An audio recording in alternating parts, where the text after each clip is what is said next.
Okay, I started the streaming. Let's Neil Lawrence, can you tell the others to check in now? Okay. let's do the 1 minute intro, Dennis. Yes. No Good problem. morning, good evening, and good afternoon for those who are coming from different places around the world. Okay, this is your chairman of the UCSSC welcoming you in the 2026, and we are thankful for the consistent attendees. We would like to persuade most of the coaches to upgrade themselves for the latest of coaching uh, knowledge that you can get coming from the UCSSC. The speakers coming from different countries, most of them are actually national coaches. We would like to ask you to at least spend about 1 hour to attend the UCSSC Sports Coaching Education. Thank you.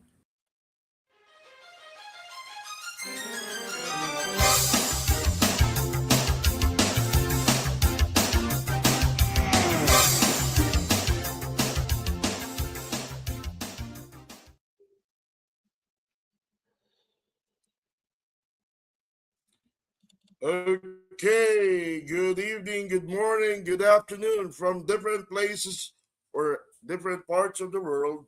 We would like to welcome those who are actually newcomers here. And my co host today is none other than my friend, my co coach, okay, which is Coach Mark Rodriguez from USA, water polo coach, okay, and a swim coach also, okay.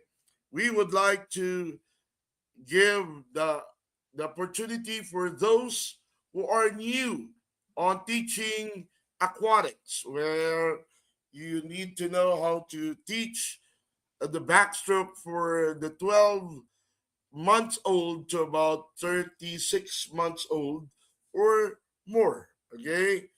Now we're talking about toddlers, okay, and the topic for today is actually meant for those who are beginner coaches and those who aspire to teach babies or toddlers, okay. So we would like to welcome you today for the topic of toddler teaching backstroke, okay. Coach, you want to say something for Coach Mark? You want to say something for before I start? No, I think it's good to go, Dennis.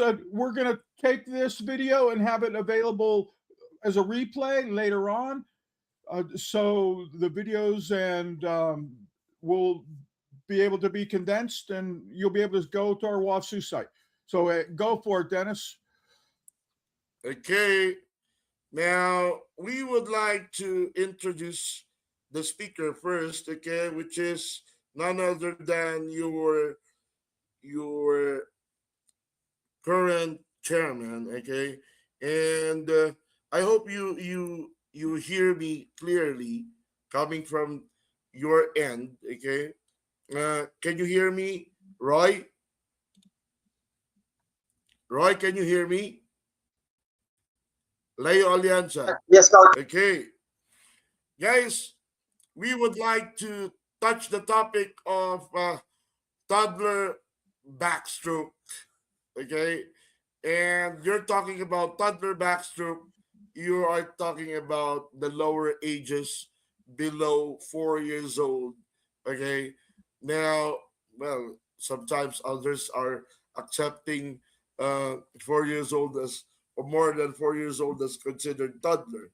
But you need to define what is a toddler. Normally, the universal language of defining a toddler is from 12 months old to about 36 months old. Okay, so that is what you call toddler. Okay, but others may consider past 4 years old as a toddler. Okay, so it's okay. It's close to the age. So you need to understand that they cannot really understand your words yet. Okay, they cannot understand your technical words yet as an aquatic coach. And normally, the best teacher or the gentle teachers are actually the new instructors or new teachers. Okay, now the veteran teachers are sometimes quite impatient. Okay, and those who are new definitely are commonly impatient also. Okay, you need to know that the toddlers are quite impulsive, or they react fast out of what you're saying. You need to understand that they need to understand you first by trusting you. So about first two first two sessions or first 3 sessions, you're gonna be having a playtime with those kids, okay, which is about 1 year old to 3 years old. They are actually very important on, they actually wanted importance on communication or trust. You're talking about trust. Okay, you cannot just get the trust in just one meeting, 2 meetings. Okay, but the great way for you to get the trust is for you to talk in a nice way, in a gentle way, that he will feel comfortable, or the kid will be feeling comfortable with the way you teach. Okay, so normally, how do you handle the class? It's about 30 minutes to 45 minutes. Okay, that's the normal thing. Okay, so if you do have about uh, 8 hours, you can manage to have 16 classes. Okay, 16 kids on personalized. Normally, it's quite hard for the new teachers to teach two in one class or three in one class. Okay, unless you have an assistant to basically watch the kid. But the attention span for about 30 minutes, okay, it's quite unfair that it is actually divided, 30 minutes divided by three, that will be only about 10 minutes each. So normally, for the 1 year old to 3 years old, it's personalized of 30 minutes. Okay? So you need to trust, you need to gain the trust of the kid. The most important thing there is, how do you talk to him? How is your language? How is your perfect way of talking to him? Okay? You need to give him importance. You need to let him feel important on any way. You need to let him feel, hey, he's the bida. Okay? He is the the the most important person in the whole swimming pool there. Okay? So you need to let him feel he is the superstar there. Okay? So that's one thing that you can gain the trust of the kid. Okay? Now, the tendency, if you are having a problem with the trust, okay, so you're gonna be having, oh wait,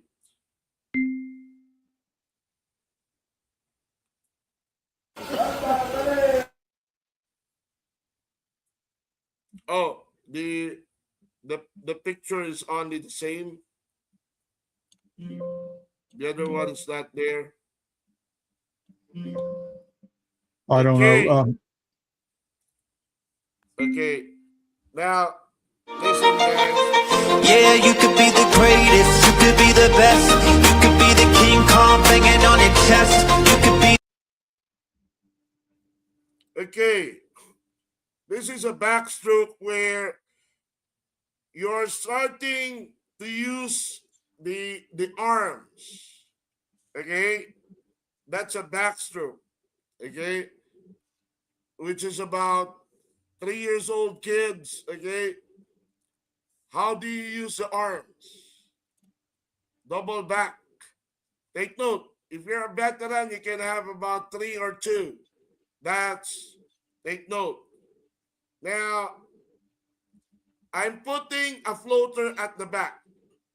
So they will be confident enough to execute any kind of a workout. Okay? Take note. That's one arm. That is one arm. Okay? So the double back. Yeah, you could be the greatest, you could be the best, you could be the king. Okay? The double back arm is so important that you will see the execution to be balanced with both sides, right and left. Okay, can you hear me, guys? Yes. Okay. Now, the arms will be developed easily if you execute first the development of the double back arm. Okay? So, but you have the floater at the back. See? Okay. The double back arm pulling up to the side butt is very important. So, the arm itself, okay, will just pull up to the side of the butt. Okay? Leo Alianza, are you there?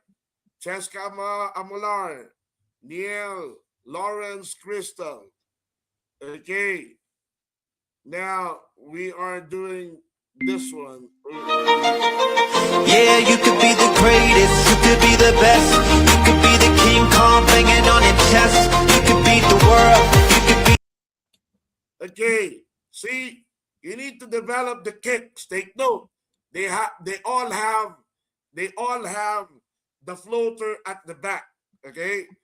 So they're used on doing it. Okay. So I can execute because it's safe. I saw I made it a point that it's safe for them so they can execute all at the same time. Okay. See, now Yeah, you could be the greatest, you could. see, that's a backstroke kick. Okay. I already introduced the arm and the kick. Okay. So the kick itself, okay, we're doing the practice of the backstroke kick all at the same time. Okay. Take note. I'm already teaching them the backstroke kick personally, but now it's all at the same time. Okay. Again. Yeah, you could be the greatest. See, that's all backstroke kick. Putting the hands at the top. Okay. Good. Now,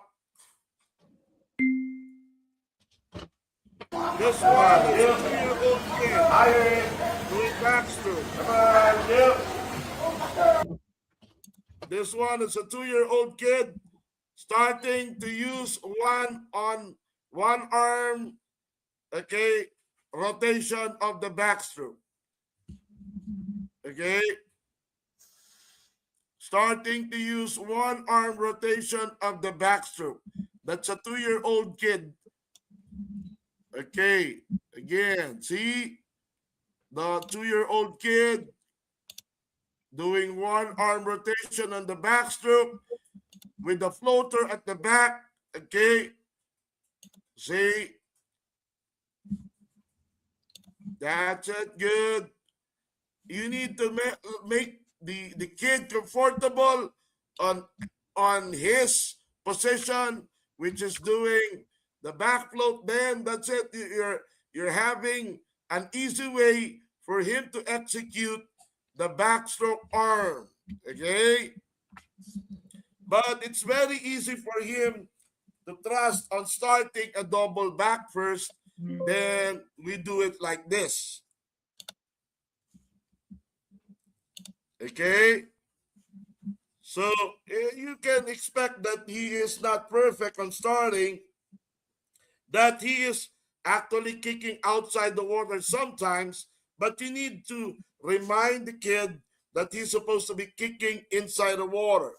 Okay? And the actual arm is a big circle, giving an execution which is a big circle, straight arm touching the ear. Again, execution is a big circle touching the ear. Okay? You're holding the arm, touch it. Okay? Squeezing the ear. Okay, again. Come on, you. Higher. Come on, you. Higher. I go inside. Go higher. Higher. Go. Bottom the press. Go higher arm. Go. You will see there. It's a public pool. Go. Higher. Higher. Go. Under the press. Go faster. Faster. Slow. Faster. Under the press. Higher. Higher arm. Touch the ear. Go. Higher arm. Touch the ear. Get back on the kick. Come on. Get up. Higher arm. Come on. Come on. Make it faster. Make it faster. Touch the ear. Go higher. Touch the ear. Under the press. Go higher. Come on. Higher. Touch the ear. Go. Higher. Touch the ear. Higher. Touch the ear. Go higher. Touch the ear. Go faster.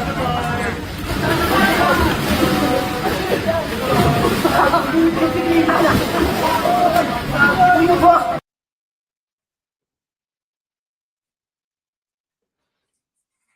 Okay.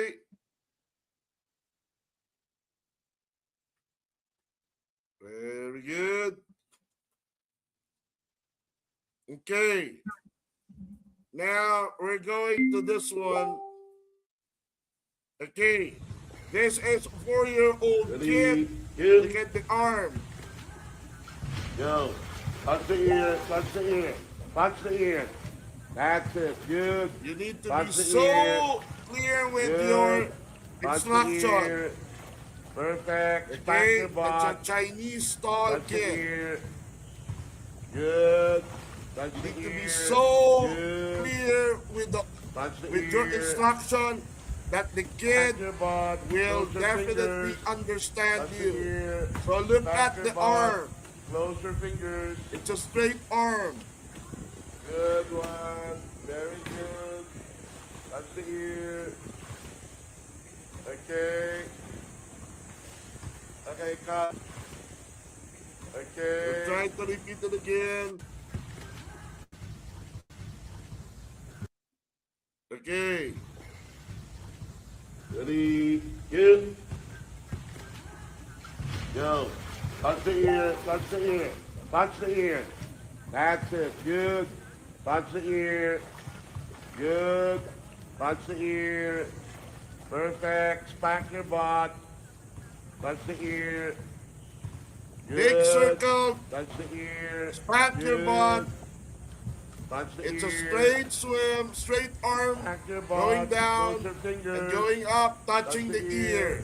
Very simple. Close your fingers. On the backstroke itself, you can satisfy the parents and you can satisfy the kid. Okay? For now, it's very comfortable to start with lessons on the backstroke rather than the freestyle. Okay? It's easier for you to make it very comfortable for the kid, okay, because he can breathe easily on the backstroke, okay? But if you're talking about, wow, breathing on the freestyle, sometimes they are not really exhaling, okay, then they end up suffering, or they're having a hard time executing the whole program, okay, the whole thing, okay. So we're starting now for the next one.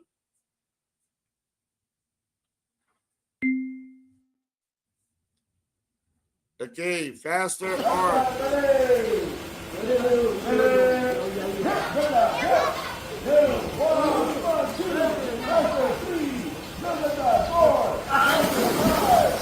Faster arm for a 2-year-old kid, man.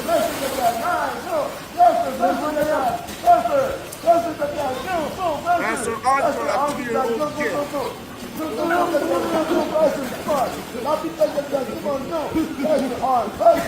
Faster than that, go, faster, faster arm, faster, faster ear, go, faster, come on, faster arm, faster than that, faster, come on, go, faster, come on, get down, go, faster. Good one, Dandan. Good job, Dandan. Very good. Ah, Very good, Dandan. yun!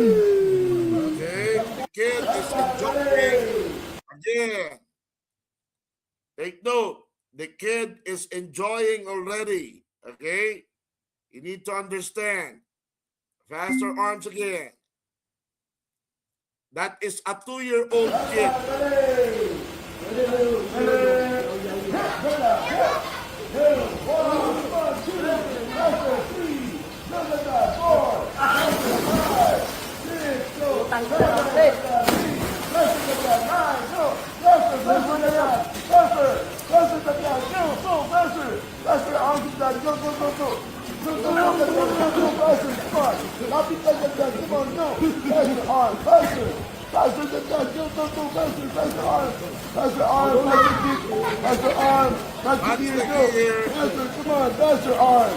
Faster than that, faster, come on, go! Faster, come on, get down, go! Faster! Good one, Dandan! Good job, Dandan! Very good. Ah, Very good, Dandan! yun!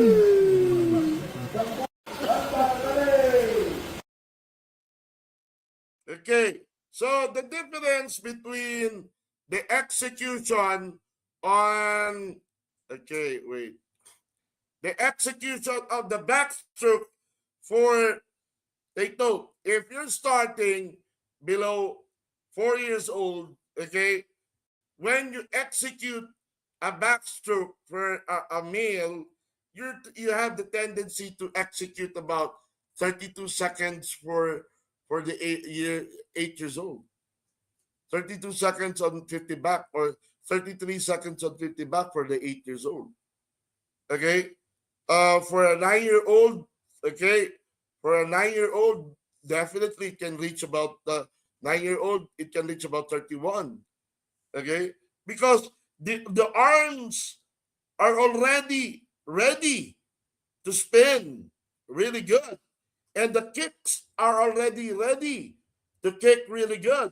That is why, if you're talking about starting a stroke for a 3-year-old kid, okay, my advice and the best way that you're not gonna burn out the kid is for you to start with the backstroke. Okay? Because commonly they are comfortable on the breathing.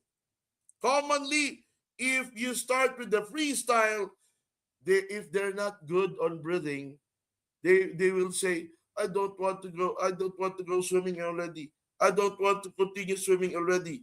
Because the biggest error of coaches is that they ignored the breathing system.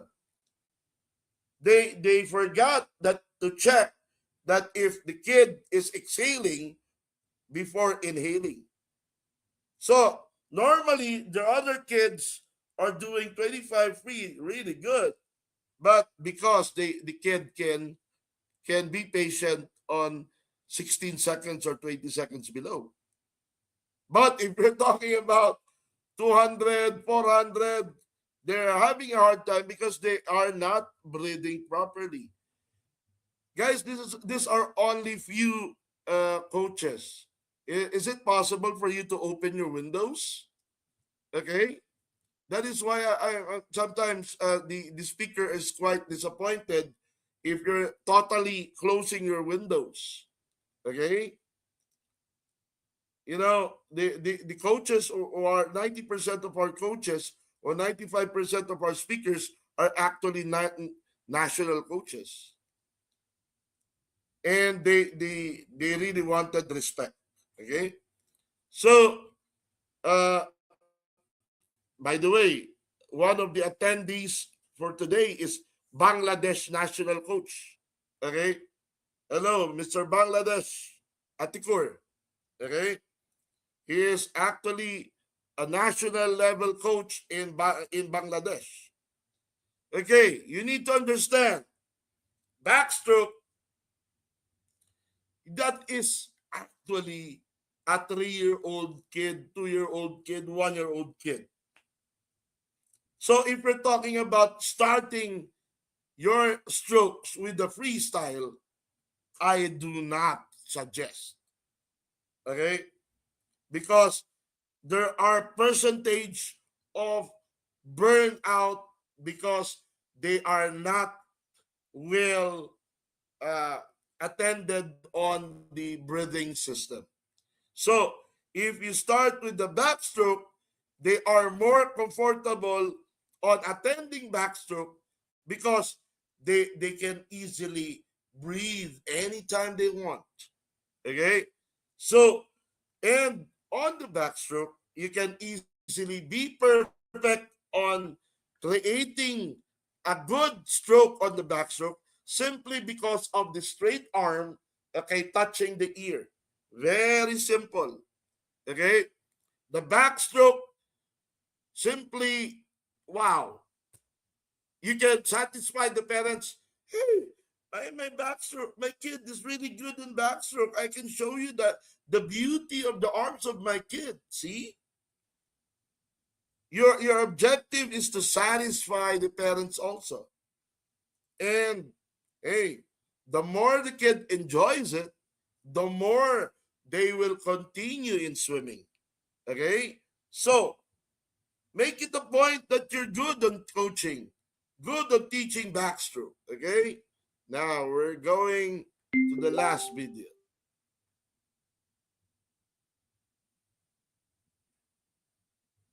Okay? He turned 3 years old now. He just turned 3 years old now there.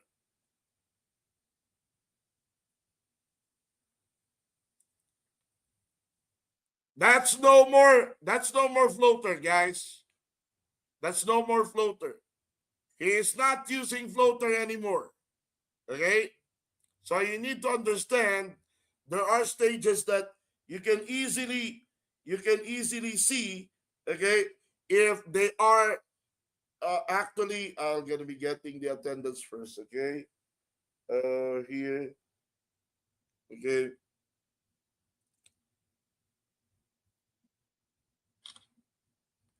Okay, you need to understand that you need to show the parents, hey, your kid can do backstroke without any floaters already. Definitely an actual swim. So, if I were you, even if there's a floater at the back, you can do 60 laps in 1 hour.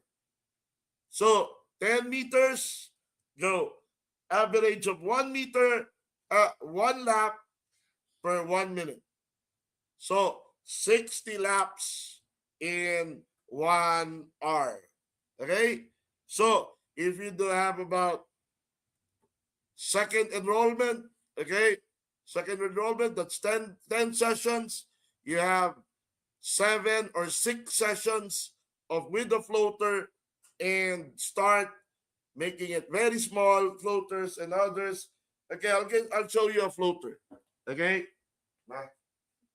Where's the floater? I'll show you a floater. No, you need. Okay. Okay. This is the floater. Look at the size of the floater at my head. Okay. The full size is big. Okay. But this is the floater, half size. Now, if I go for fifth meeting, okay, or fourth meeting, or sixth meeting, I cut it into half, then put it at the back. Then seventh meeting, I cut it into smaller, okay, just to satisfy the kid that there is still a floater. Cut it into smaller. So he is only swimming with a 1/4 of this. 1/4 of this on the 7th day. Okay? And 1/8 of this, 1/8 of this on the 8th day. Okay? Then the last 2 days, no more floaters. Okay? So it's a gradual thing that the parents will see you, hey, you're doing 60 laps every day. Okay? 60 laps every day, 1 minute per lap. Wow. Imagine you're doing 60 laps with a 3-year-old kid, okay, for a 10-meter. Imagine. So you really need to have an achievement on that. Even 30 laps, it's an achievement. Even 20 laps, it's an achievement. You always start with targeting an achievement for the kid. Okay? So take note that for those who doesn't understand it, you start with the backstroke kick on this one. Develop mo na kasi backstroke. One, two, three. Oh, ganda-ganda na nga ng paa eh. Wow. This is the start. One, two.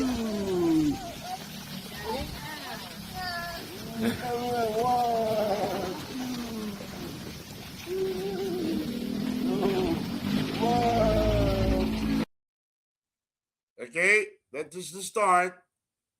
Okay, now this is the real starting Make a point. balloon on your mouth. Make a balloon on your mouth. When you Wala start, nang Make a floater balloon yan. on your mouth. Make a balloon on your mouth. Make a balloon on your mouth. so you're starting with a 2-year-old kid, okay, on this back float. Make a balloon on your mouth. Make a balloon on your mouth. Wala nang Make a floater balloon yan. on your mouth. No Make a balloon floater, on your and there's mouth. no floater. Make a balloon on your mouth. But I started with putting floater, okay, for him to know, okay, how to do actually that back float is drown proofing already. I'm drown proofing the kid for 14 sessions. The first 4 was getting to know each other, first 4 sessions. And the last 10 sessions is the actual lessons. Okay? So you started with the back float, then backside pull, then back double arm, then after back double arm, then that's the start. That's the start of the single arm backstroke formal. So if you don't know how to start with this, Make a balloon on your mouth. Make a balloon on your mouth. Wala nang Make a floater balloon yan. on your mouth. Make a balloon on your mouth. Make a balloon on your mouth. so I'm just showing you myself, okay, that I'm good on teaching that. For 40 years, I've been teaching babies and being a competitive national coach.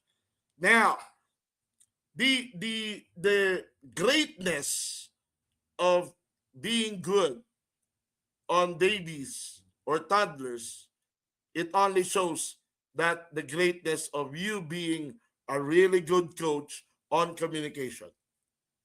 How good you are on communicating. If you're not good on communicating to toddlers, you're not a good coach, man. I'm telling you. Because you need to make it a point, challenge yourself that you're good on penetrating the heart of a person. You're good on penetrating, convincing the kid. If you cannot even convince a 3-year-old kid, how can you convince a 17-year-old kid or a 20-year-old kid? See? That's as simple as that, man. You cannot get the trust of a 3-year-old kid. You cannot get the trust of a 17-year-old kid. See? That's how complicated it is on the 3-year-old kid. 3-year-old kid or toddlers is the most decorative moment of your coaching because it simplifies all things. You're good on talking, you're good on psychology, you're good on the impact, you're good on mind reading, you're good on all of it. You know, why is it that I'm questioning myself? Why is it that Laurie Lawrence is that really that good? Laurie Lawrence is a national coach of Australia, but he's good at teaching babies. Okay? So, if I were you, try to challenge yourself. Okay? You're good on teaching. Well, that's a real score. Okay? Okay.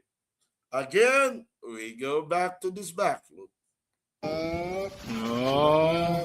Make a balloon on your mouth. Make a balloon on your mouth. Wala nang Make a floater balloon yan. on your mouth. Make a balloon on your mouth. Make a balloon on your mouth. Then the second stage. I-develop mo na kasi backstroke. Ano? 1, 2, 3. Oh, ganda-ganda na nga ng paa eh. Wow! 1, 2.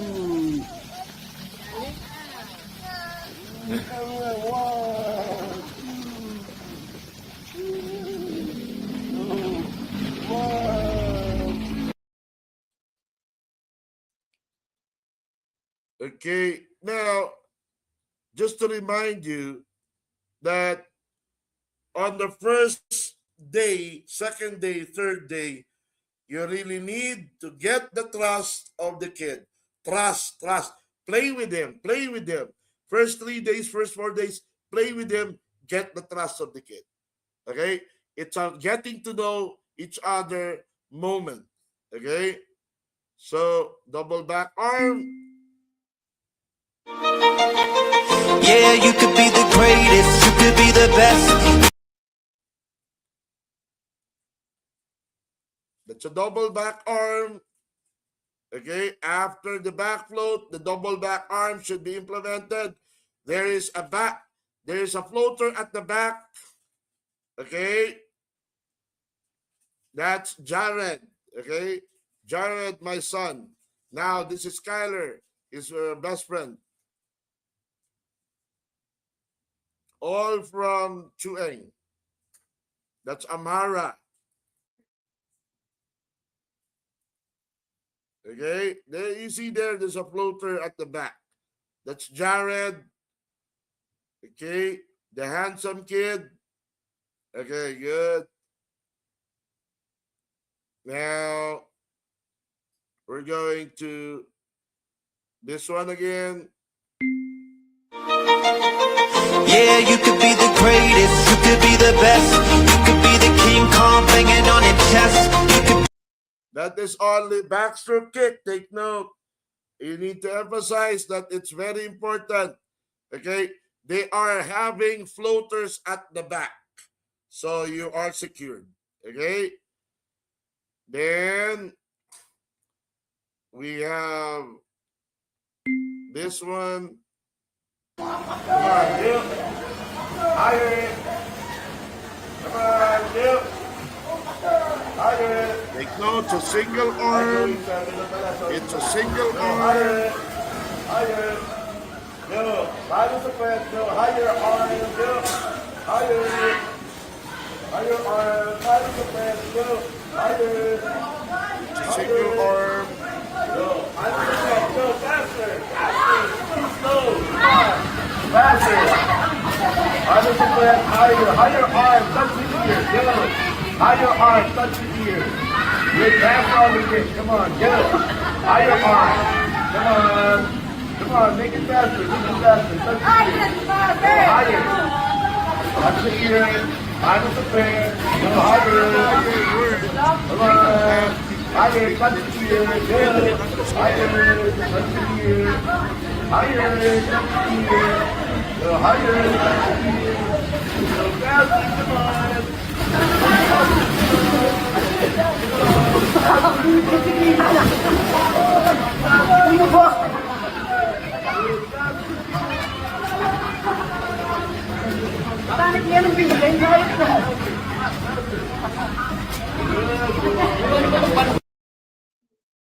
Okay.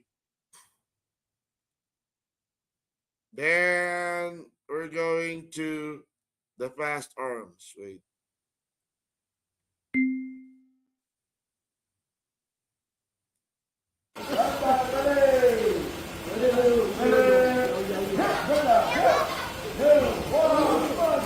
Two-year-old kid, fast arm.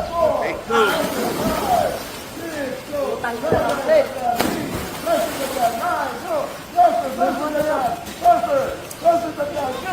How can you teach fast arm?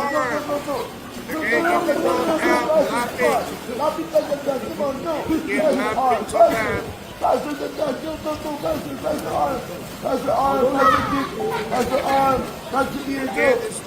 Come on, faster arm, faster than that, faster, come on, go. Faster, come on, get that, go. Faster. Good one, Dandan. Good job, Dandan. Very good. Very good, Dandan. Yun. Okay, this one is no more floaters. This one is no more floaters.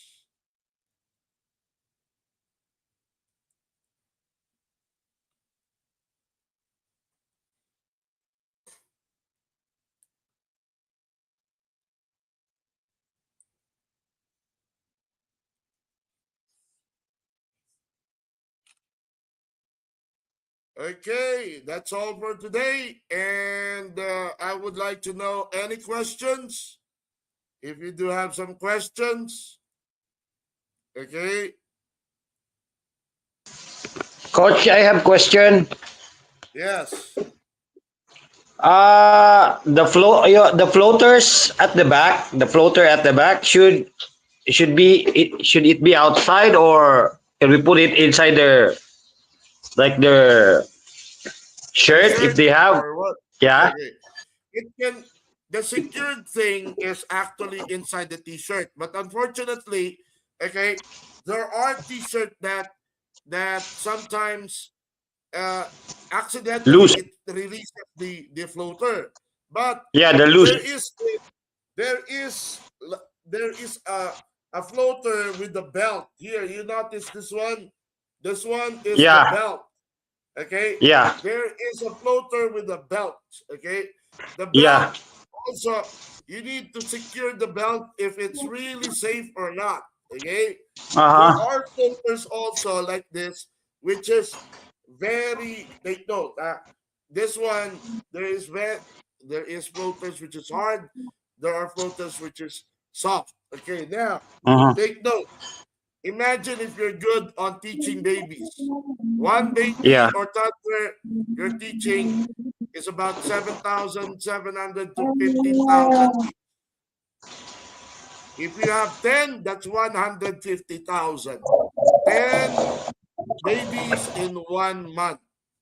That's 150,000. You can go lower with the price. You go 9,000 monthly. If you go 9,000 monthly times 10, you still have 90,000 monthly.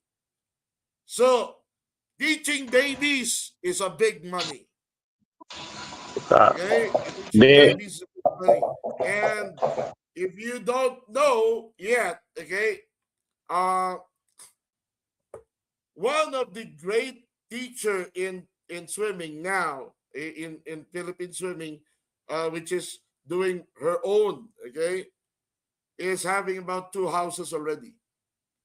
Okay, she is actually Angel Diaz. Okay, now she's also now studying being an elementary teacher. She's graduating being an elementary teacher. Now, tell you, the biggest money in any kind of part of swimming is actually the toddlers. The toddlers, wow, I'm telling you. And the parents are normally trusting you even though you are not that good. Okay? Because they are still at the beginner side. Okay?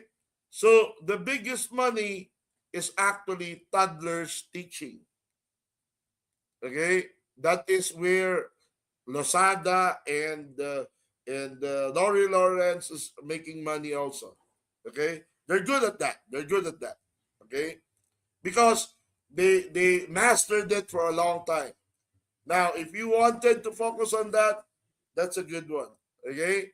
You wanted the secured money, income, better for you to start with that kind of a business. Okay?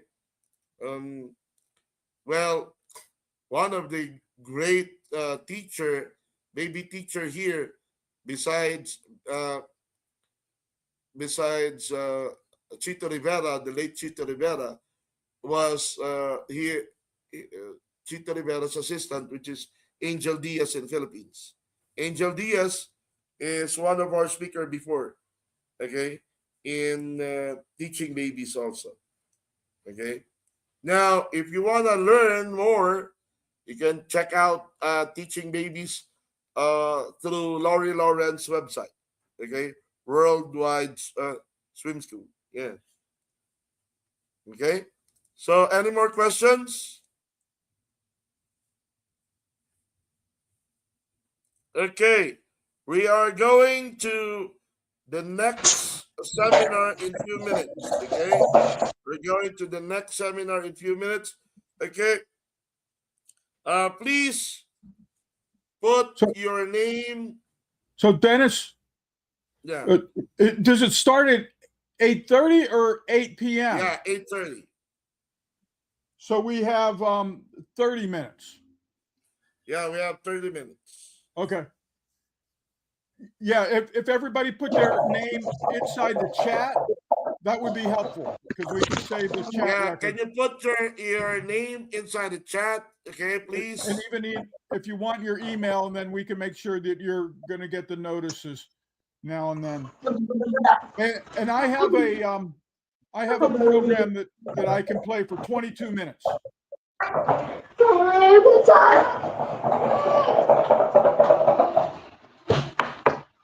So the coach from Finland will speak. We have his slides. If you go to WAFSU.org, you can actually see the slides now. It looks really good. He's an excellent speaker.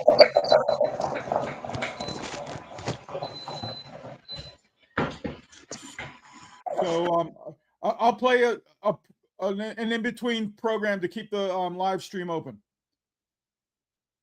Okay.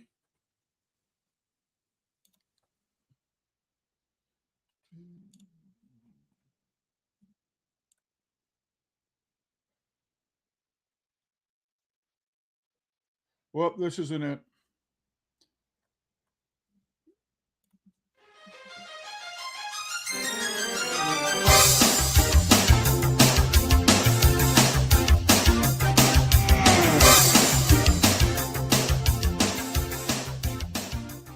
Imagine building this beautiful multi-million-dollar public library right in the center of your town. Right, just a massive community investment. Exactly. You construct a building, you put in all the shelves, you turn on the lights, and then you just refuse to buy any books. Or, hire a single librarian. Yeah. And if a city did that, you would call it a scandalous waste of taxpayer money. It would be on the front page of the local paper. Oh, absolutely. No. But right now in your city and, well, cities all across the country, that is exactly what we are doing with public pools. It really is. It's wild when you think about it. Welcome back, especially to all of you out there we affectionately call the learner. The folks who love to understand the hidden mechanics of how the world actually works. We're looking at a piece of infrastructure you probably drive past all the time. Almost certainly. We've been poring over this comprehensive municipal strategy playbook, a source document literally called City Pools. And the mission of this is to completely reframe how you view local public pools. Because we have to stop seeing them as just seasonal money pits or basic recreational amenities. Right. Instead, this document reveals how they are critical, life-saving civic infrastructure. Yeah, infrastructure that's actually capable of solving major public health and workforce challenges. Okay, let's unpack this. Because to understand why a municipal strategy document like this even exists, we have to talk about the stakes. And the stakes are incredibly high. Literally life and death. We are talking about a severe, ongoing public health crisis here. We are. The grim reality that the data in our source material highlights is that drowning is the leading cause of death for children ages 1 to 4 in the United States. Wait, the leading cause? Not a leading cause. The leading cause. That is just a staggering fact to sit with. I mean, more than car accidents, more than illness. Exactly. And the trend lines over the last few years, they're moving in the wrong direction. Which is terrifying. It is. According to the CDC data analyzed in the playbook, between 2020 and 2022, over 4,500 Americans died from drowning each year. Wow. Yeah, and that represents a jump of 500 annual deaths compared to 2019. We are actively losing ground. And it's not hitting every community equally either. When you look at the equity and racial disparities in this data, they are severe. Extremely severe. Like drowning rates for Black Americans were 28% higher in 2021 than they were in 2019. Yeah. And the research shows that 1 in 3 Black adults cannot swim. Plus, when you look at income levels, 79% of children in households earning under $50,000 a year have little to no swimming experience whatsoever. What's fascinating here is, well, when you look at those numbers systemically, you realize these aren't just unpredictable tragic accidents. Right. They are the highly predictable results of a massive gap between the physical pools we've built and the programming we actually deliver. The concrete pool is just sitting there in the neighborhood, but the access to the instruction that makes that water safe simply isn't there. Precisely. A pool without programming is just a very expensive puddle. I hear that, and obviously the safety data is entirely undeniable. But I want to push back on this a bit, or at least, inject some stark reality. Sure, go for it. Municipal budgets are incredibly tight right now. City councils are fighting over pennies. Oh, absolutely. You look at a city like Pittsburgh, right? They have a historically great aquatic tradition. Right. But they've halved their outdoor pools down to about 15 over the years. Right. Cincinnati went from 44 pools in the late 90s down to 24 today. Cities are literally filling pools with dirt and paving over them because the maintenance costs are just eating them alive. Yeah, we see it all the time. So how on earth can we ask a city manager to spend more money on aquatic programming when they can barely keep the streetlights on? It's the logical question, and honestly, it's exactly what every city council brings up. Right. But the answer in the playbook clarifies a massive misconception. The solution isn't necessarily building a new $10 million mega facility. The solution is maximizing the assets that already exist. Closing a pool in an underserved community to save a few $1,000s on maintenance just compounds inequities that have existed for generations. Because you're taking away the only resource they have. Exactly. The fix isn't massive capital expenditure, it's operational strategy. It's taking the water you already have and running it as an efficient, self-sustaining business. Which brings us to the actual mechanics of how you do that. Because if drowning is the primary crisis, the direct response has to be teaching people to swim. Absolutely. Play number 1 in the document. Right. And there was a stat here that absolutely stopped me in my tracks.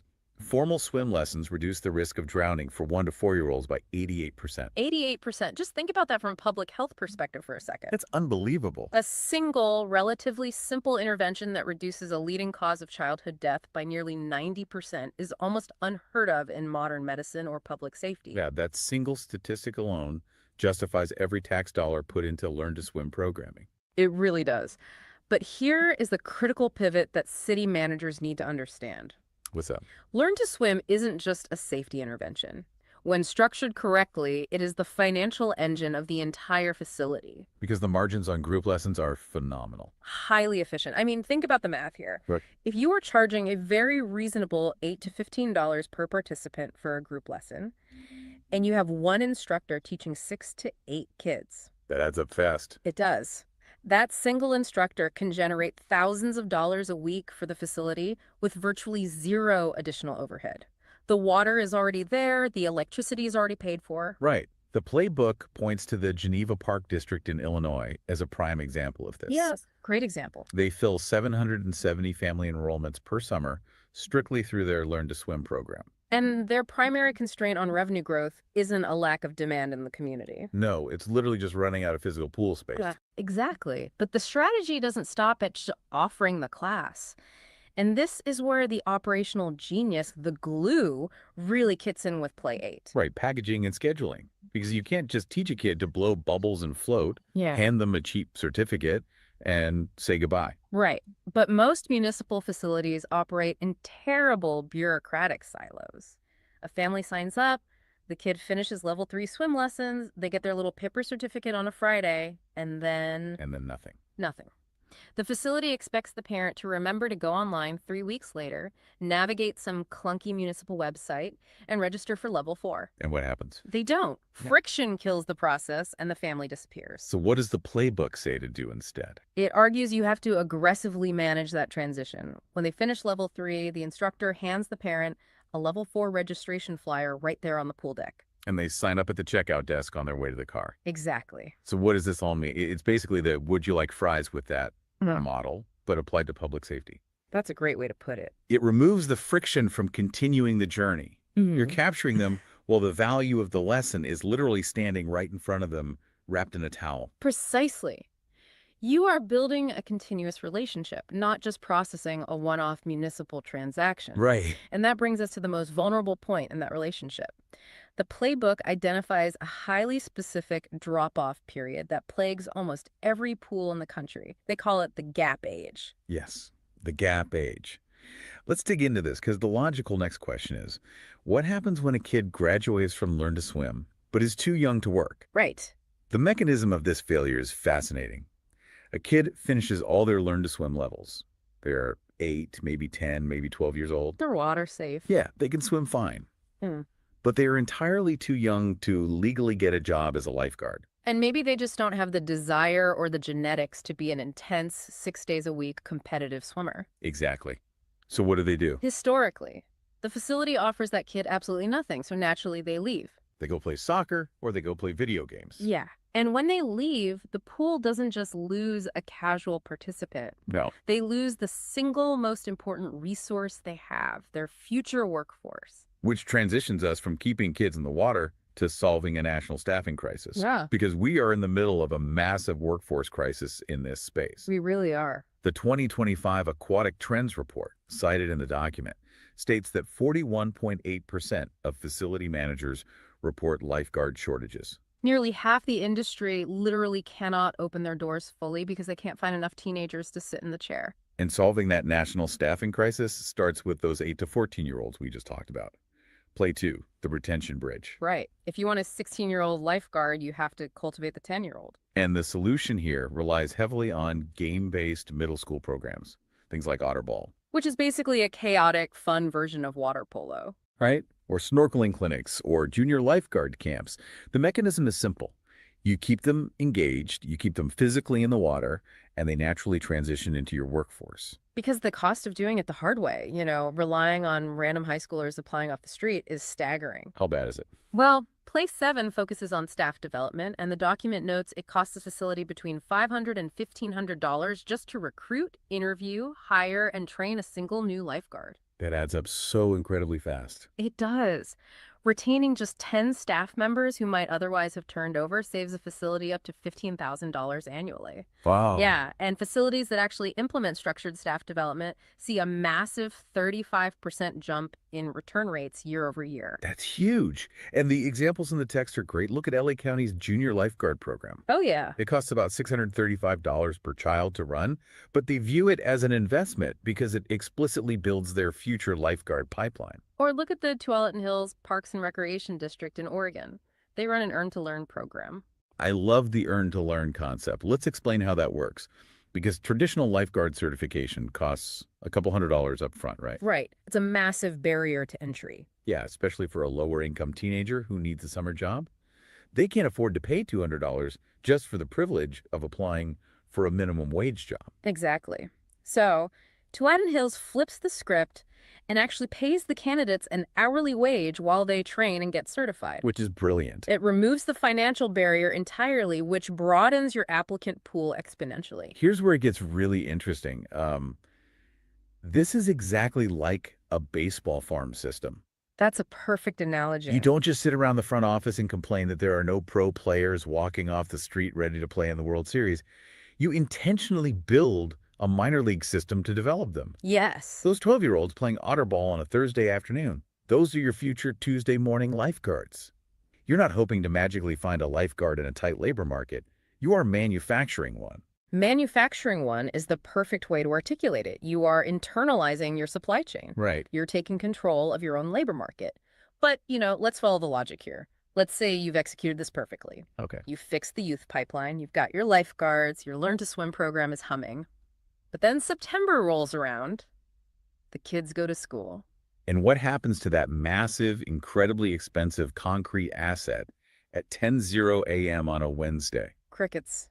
It sits totally empty. The water is still circulating, the chemicals are still being used, but nobody's there. Which means we have to talk about adults. Because making a pool financially viable means filling the dead hours. And the stats here are wild. According to the research, 28 million Americans swim primarily for fitness. That's play 3, adult fitness. And from an operational standpoint, it is the most loyal, reliable demographic a facility can possibly attract. Really? Oh, yeah. Older adults, in particular, desperately need low-impact cardiovascular exercise. Right, that makes sense. The Geneva Park District, which we mentioned earlier, has a program called AM Aquafit at 6:00 a.m. Okay. It maintains incredibly consistent enrollment year-round because that specific demographic will show up reliably week after week, year after year, regardless of the weather.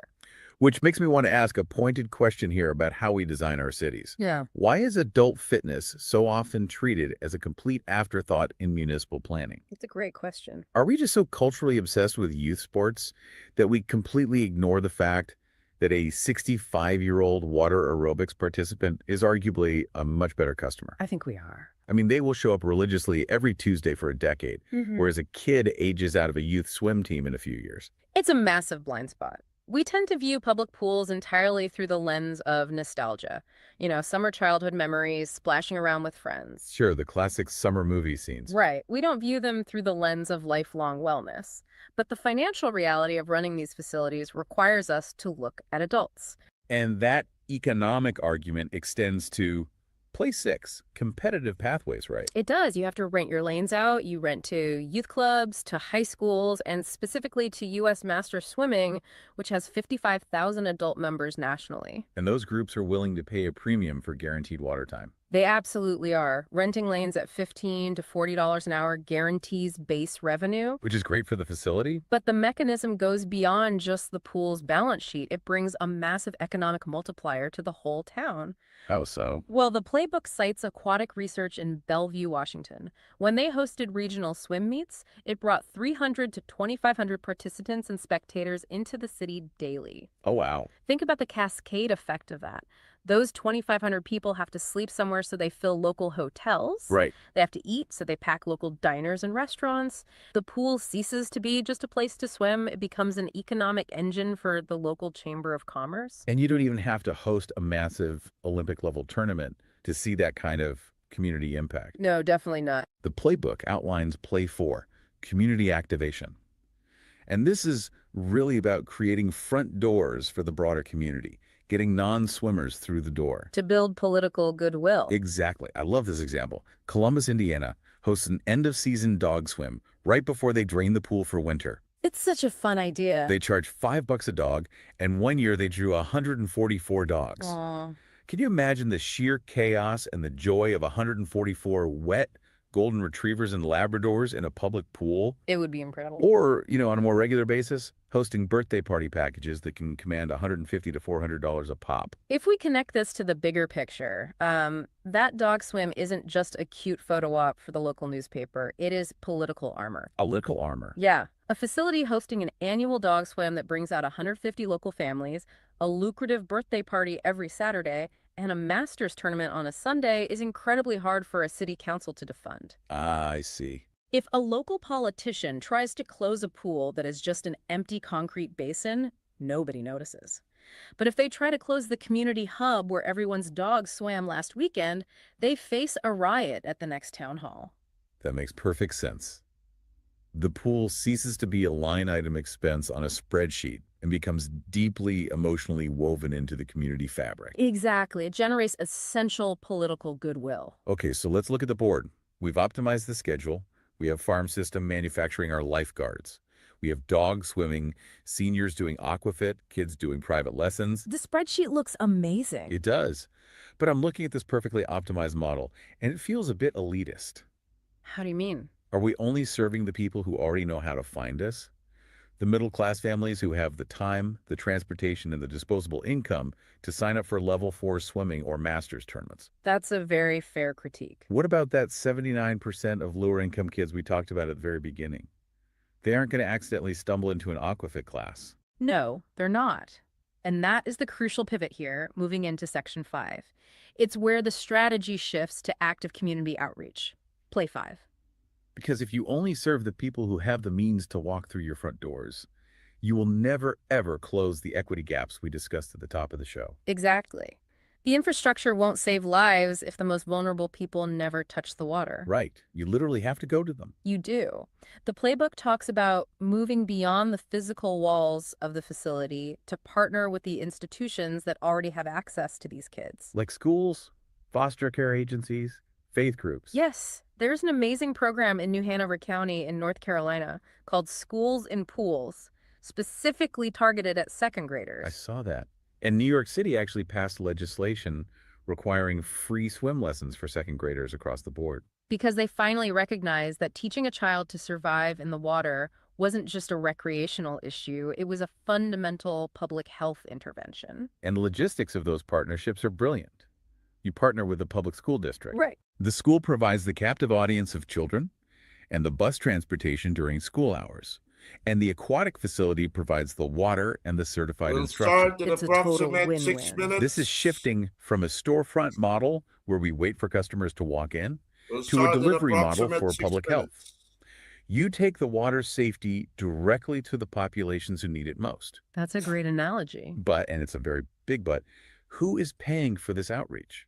If we are heavily subsidizing lessons for thousands of second graders, where does the money actually come from?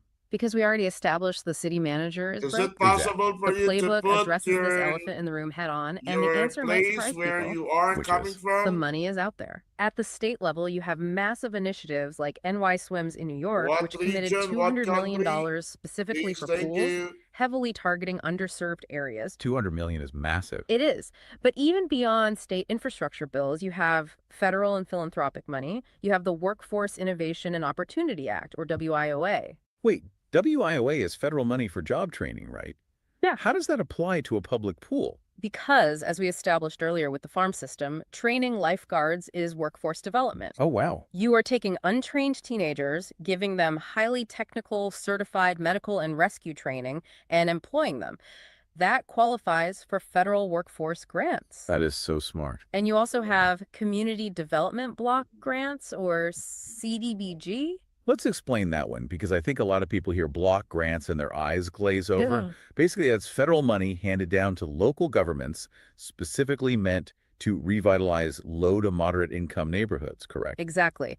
And if you have structured your pool not just as a place to splash around, but as a neighborhood anchor If that you want provides to child have safety, coffee, adult wellness, and prepare youth your coffee employment. You now. perfectly fit the If you criteria want to for a have neighborhood snacks, prepare revitalization your grant. snacks You now. do. Add to that Because organizations like this the is a USA Swimming serious, Foundation and the Step Into this Swim is a program. serious Which has already subject. funded lessons for Level 4. 285,000 kids nationally. You want Right. to The aim resources for exist top at every 16 in single level Olympics. of government and That is philanthropy. the topic But, and I assume this is the to catch, make an they don't Olympian. just hand you a giant novelty check Level just because 4, you happen top to own a 16. pool. No, they certainly do not. And this raises an important question for any pool operator listening. What's the question? Can you prove your impact? Funders do not fund pools. They don't care about the concrete. They fund workforce development and drowning prevention. Right. They fund community equity.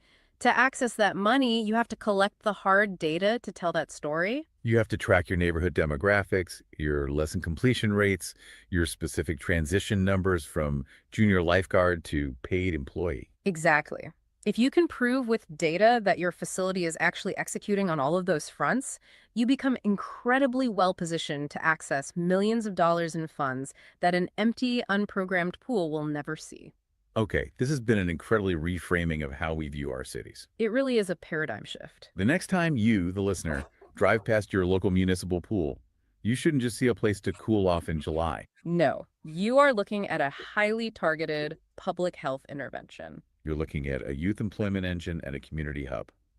The infrastructure is already there. The opportunity lies entirely in how it gets used.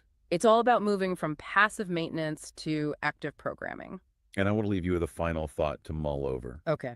If our local pools are sitting there operating at a fraction of their potential civic Okay, value, Coach. what other invisible public infrastructure is hiding in Yep, plain here sight comes the in our last neighborhoods? couple seconds. What else have we Okay.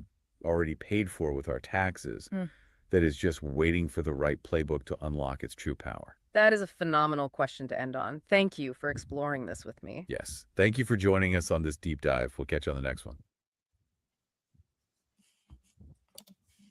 Okay, good evening, good morning, good afternoon. Okay, from different places of our global community, which is we are talking about swimming aquatics. Okay, we are now having about 2 Thailanders here and 1 Bangladesh, and the rest are Filipinos. Okay.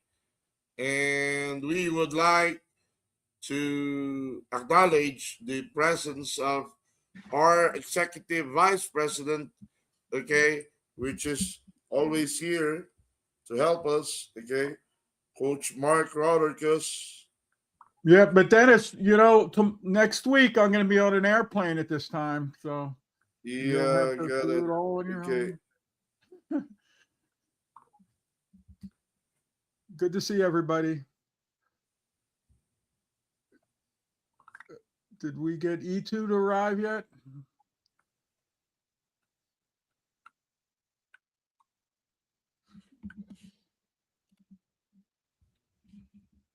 So if anybody had any comments on that last little in-between thing, let me know. We're just working on a new book, and at the end of this, I'm going to tell you something about that. But let's save that for the end after. Hello, the Coach. presentation. Yep. There's E2. Hello, Coach, I sent you. Okay, thank you. Okay, good morning, good afternoon, good evening. We would like to welcome our speaker for today, and we are on the audience view. Okay, now we would like to introduce our speaker for today. Okay, is actually an Olympian. Okay, Dr. Eetu Karvonen, Olympic coach and sports scientist, outlines the critical balance of skills, physiology, psychology, and training structure needed to nurture swimmers over a decade or more. Okay, he had been a coach of UAE, right? Okay, coach. Yes. And there is also a uh, sports director of UAE. No, quiet here. Okay, yeah, there is a sports director of quiet, which is now here in the personality of Coach Jalma. Okay, okay, my former swimmer. Ladies and gentlemen, I would like to introduce to you our endless saint of coaching, our volunteer speaker, actually an endless saint of a volunteer speaker. How do you say that? Okay, actually a saint of being a speaker. Okay, he had been helping us for more than 4 times already. Okay, okay, he he might have a face the same as the one that is dancing in the swimming pool, okay, which is a superstar in YouTube, okay, but he is a doctor, okay, in sports science, okay, and also an an Olympic coach, okay.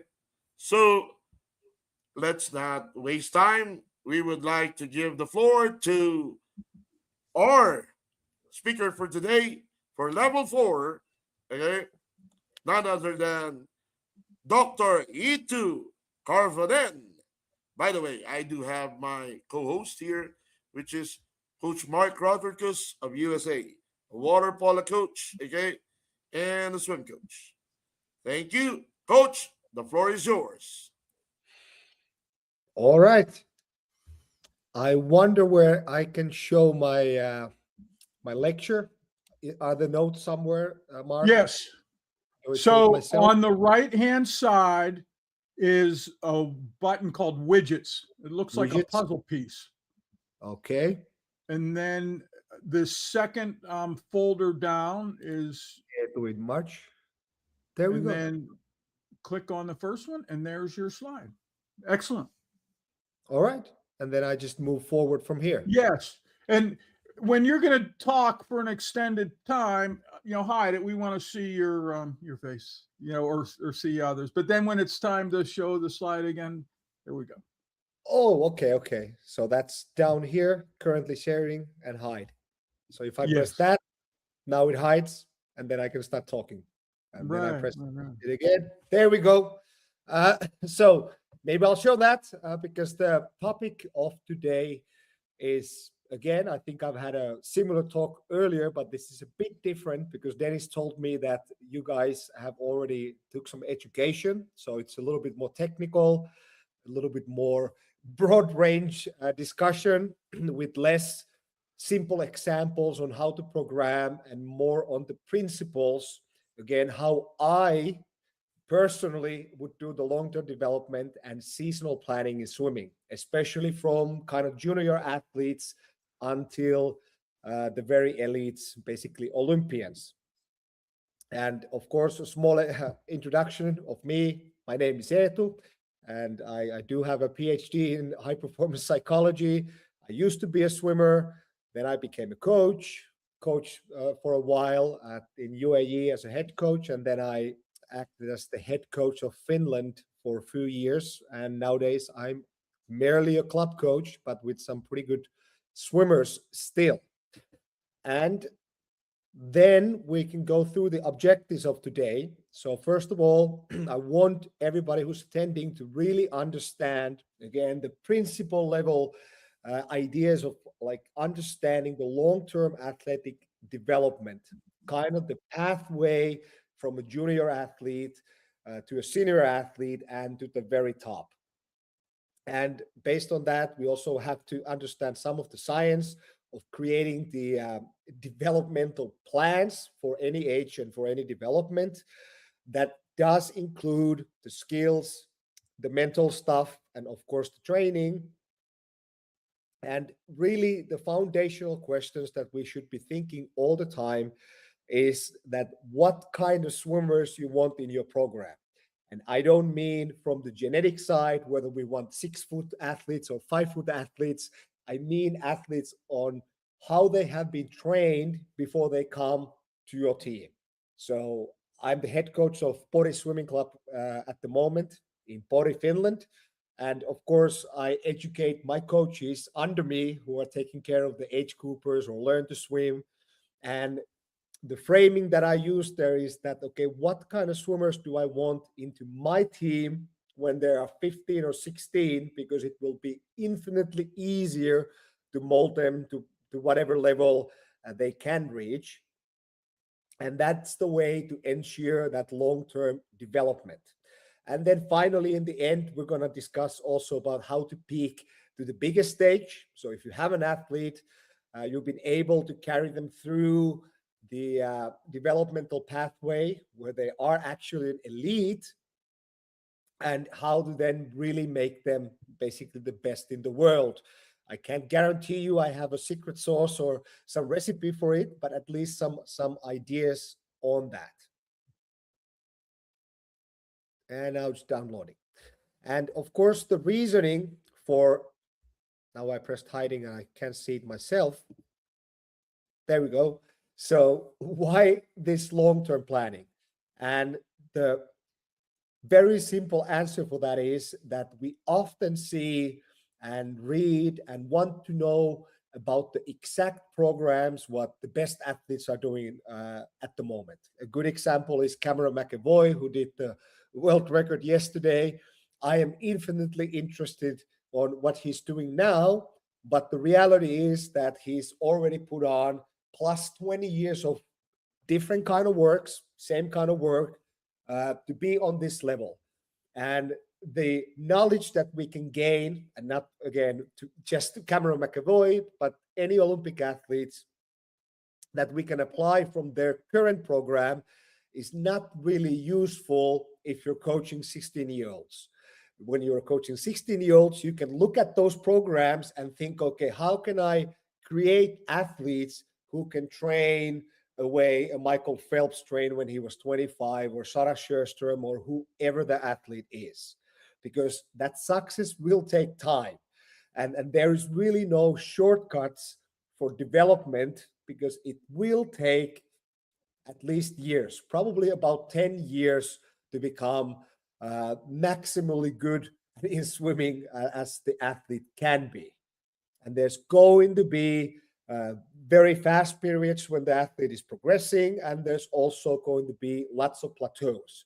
And in my mind, if we can avoid those plateaus by intelligently planning throughout the years, so we always have kind of an answer if this athlete stops developing, that's the optimal situation that we can be. If I have a 15-year-old athlete, usually it's fairly easy to improve them because they are still growing, but they might start plateauing at age 17 or 18. And if I've already am training them like Michael Phelps when he was at the top, then most likely that plateau will continue. But if I've designed kind of a runway toward that elite type of training, then usually just applying more harsher kind of adult type training plans will bust through that plateau, and they will keep improving. And this is one of the things that will come up multiple times within this presentation. But I want you to understand the distinction, and we're going to go into details what I mean by that, but between capacity to do something, basically the underlying qualities, the potential you have to swim fast, and then the methods to utilize that capacity, because there is a big difference. And usually the adult methods are to utilize the potential that has been built over that 10-year period, and that training looks very different. But again, in order for you to utilize something as they become adults, you need to create that capacity underneath that, so there is something from which to utilize. Like I said, usually these capacity qualities, which I think are basically a basic endurance, and that can be defined many ways. Your speed and your strength take about 10 plus years to develop maximally. So if we think from the very opposite end of the spectrum, the best track and field sprinters are plus 30 years old by far, like 34, 35 even, and the best marathoners or triathletes, which would be that aerobic endurance side, are closer to 40. And they are still developing because those are the base qualities that can be molded endlessly. But that utilization part where swimming is kind of sits in the middle distances, cannot. It can only be improved if those basic qualities have been built. And again, we're talking in terms of years and not weeks and months on developing those. And if we talk about talent, because we in swimming often like to discuss that somebody is talented without really defining what we mean. And of course, there are differences in body types. Again, that height, maybe fiber type composition. Some people are more suited for sprinting. Some people are more suited for distance swimming. Also in their learning rate, etc., etc. But I believe that talent really is a product of what they have been doing in the past years before they actually show that talent. So, for example, that faster rate of learning in swimming context basically just means that that athlete has better proprioception, they have better coordination than their peers. And that is a quality that you can actually develop when you're young. So, for example, if I get a gymnast in my program, they are usually much easier at acquiring new technical skills because they have high levels of proprioception. They know their body in space because gymnastic usually teaches this much more effectively than swimming. And the talent is not really the performance because age group success when you're 13, 14 always has to be followed by the question by what kind of training led to that success. So if you're training like an adult when you're 15 and you're getting great results, it doesn't really matter because you've already used those training strategies. So it is a good thing if you have a fast swimmer, but they've never really trained hard up to that point, because then when you start applying harder training or more adult type training, you will get a lot out of them. And in my way of thinking, the idea is to train in a way that, of course, builds the foundational qualities, makes them faster and all of that. But at the same time, at the back of my mind, I have to think that, okay, what kind of training this year still allows adaptation the next year, or in 5 years, or even 10 years. So you're always leaving these metaphorical cards in your deck that you can then take and apply into the swimmer and drive them going forward. And then my last point on this slide is that if they want to win, they just need to be better actually than today's champs. And that's why this is very important, because they need to be built in a smarter way than what we are seeing in the Olympic level today, because in 8 years we have to swim faster than we're swimming now, and old ways of thinking are probably not enough to bring those people onto even higher level than what we are seeing right now. And like I said, I'm not gonna discuss too much about age group swimming. We're really discussing the juniors. And for me, I kind of define that as an athlete who's 14 to 15 years old, still growing height and biological maturity, but not just like starting swimming. They already know the technical fundamentals and you're actually training them physiologically.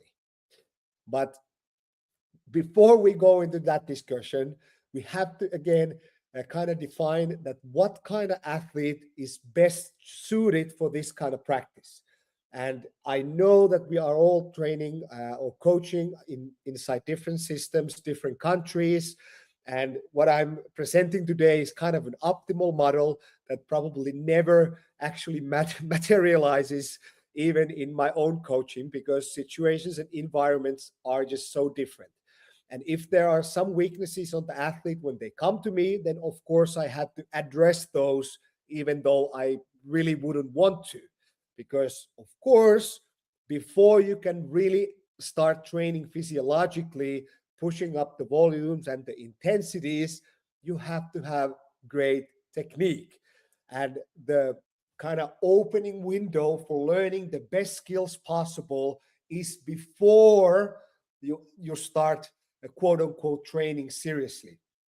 So you have to know all the 4 strokes, you have to be able to do dolphin kicks, turns and starts and all of that. And then all of the junior training is just reinforcing those habits. Of course, you are still developing and kind of polishing those skills, but at the foundational level, they actually need to be skill-wise at a better level than the champs of today. Then from a psychological perspective, they of course need to love swimming. So if I'm asking them to basically put 5 years of their life into this process of developing them to a top level athlete, they need to want that for themselves, which of course requires that they enjoy swimming, or may I say they actually love swimming. Then this kind of basic athleticism. So we are seeing faster starts, better dolphin kicks, better turns constantly at the world stage. And I'm not sure that is coming from the traditional swimming coaching. I think it's coming from dry land. And the best place that you can have is an athlete who's been swimming since a very young age, but they've also done some other sports, whether that's like formal club training or from school or just having an athletic lifestyle. I think all of that is beneficial, because once you start training, you do need to specialize to swimming, and there is not really time to do gymnastic or track and field or anything like that. And then lastly, they need to have some sort of knowledge about swimming, from like knowing how to look at the pace clock at the swimming pool, what different kind of energy system training, what it works. They have to have an idea on the theory of swimming technique, because as a coach, especially if you're coaching in a group, you have to give lots of responsibility, of course, growing through those years until they're elite, when basically all the responsibility is almost on them. But as a youngster, they need to have the tools and knowledge to actually kind of even develop themselves inside the framework of training that you develop as a coach. And this is just kind of a mind map how this works. So when you're a learn to swimming coach, maybe in the kiddie pool or something, you are teaching them the basic motor skills on pool and dry land. They know how to behave in practices, and most importantly, they start to enjoy and intrinsically kind of motivate themselves toward that swimming. Then as they become age groupers, you are really teaching them the skills of swimming. And that's why when I see age group coaches really interested on the volumes or the intensity of training, I get a little bit iffy, because that is beside the point. If you're coaching 12 and 13 years olds, in general, you should be interested on how to coach skills the most effective way, because that is the most important part there. Because once they are lifted into that junior level, our real goal is to develop the physiology, again, those underlying qualities, the base qualities, to the highest level they can get. And that is the correct place to do that. Of course, competitions are very important, but I would say that having an athletic body, the highest endurance, being the absolutely fastest and strongest as you then go into the senior ranks is the job of that athlete, and thus it's the job of the coach to develop those qualities.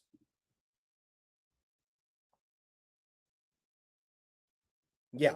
And the true unlock for me, as I would say, it's the same kind of with the senior coaching, but especially with the junior coaching and age group coaching, is patience. So not sure in your countries, whoever is watching this, but at least here in Europe and in the US, it maybe kind of looks like that all the athletes are developing throughout the junior years and then they boom out into the international scene as a seniors, but that's survivorship bias in play.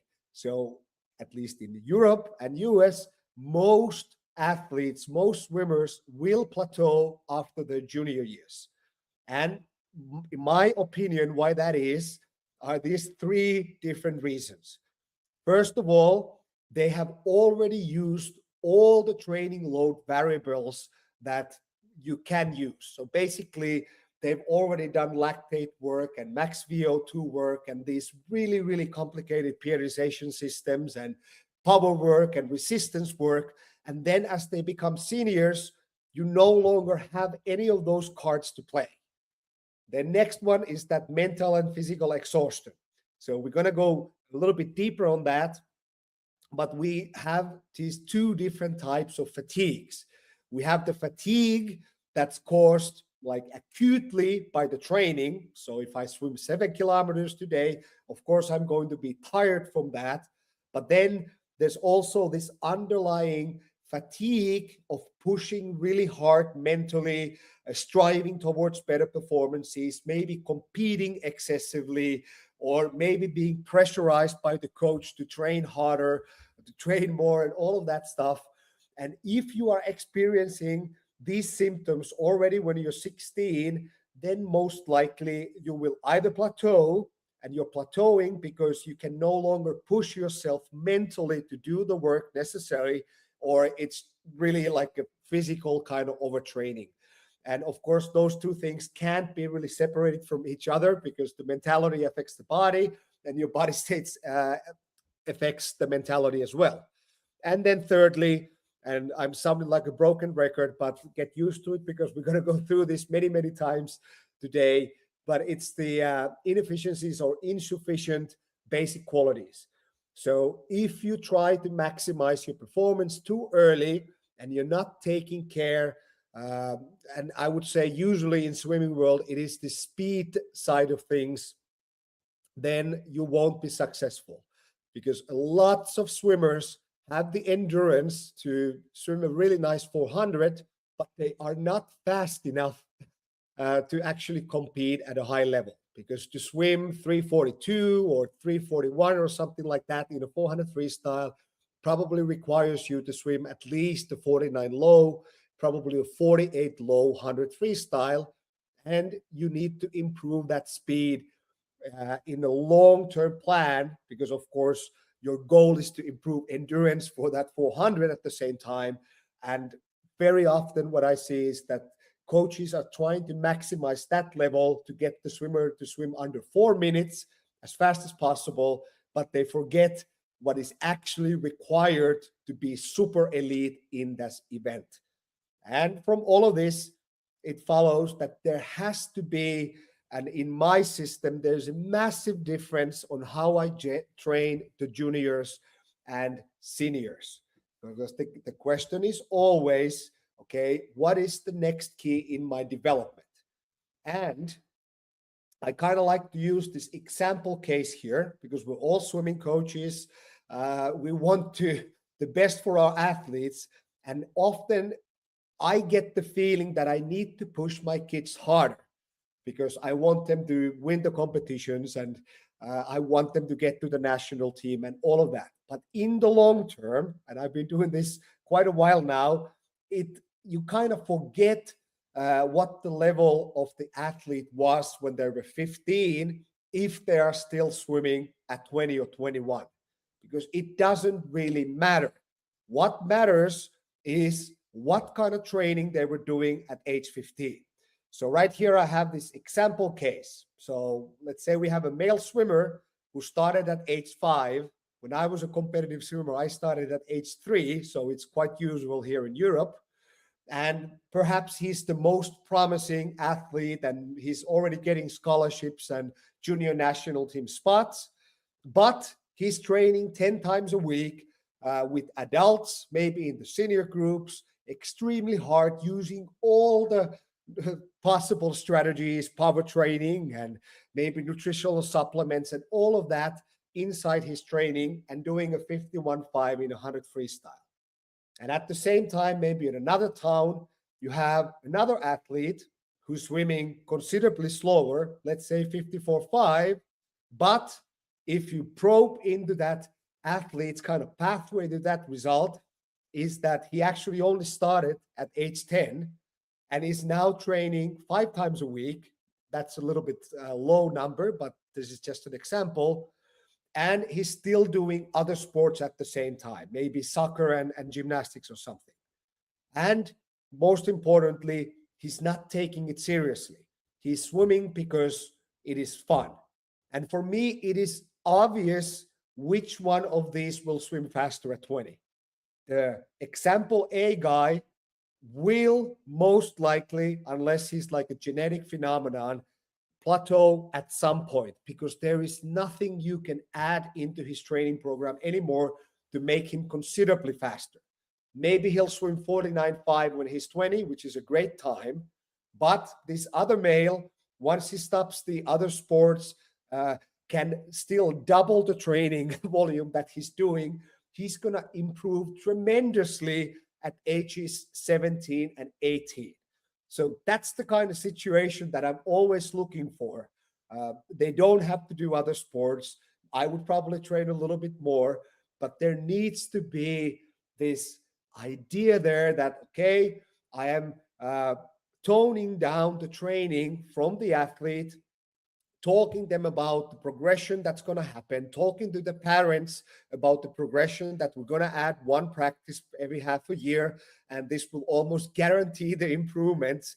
But most importantly, myself, because I might get excited that I need to double the training volume of this guy because he's already swimming quite fast to get the results.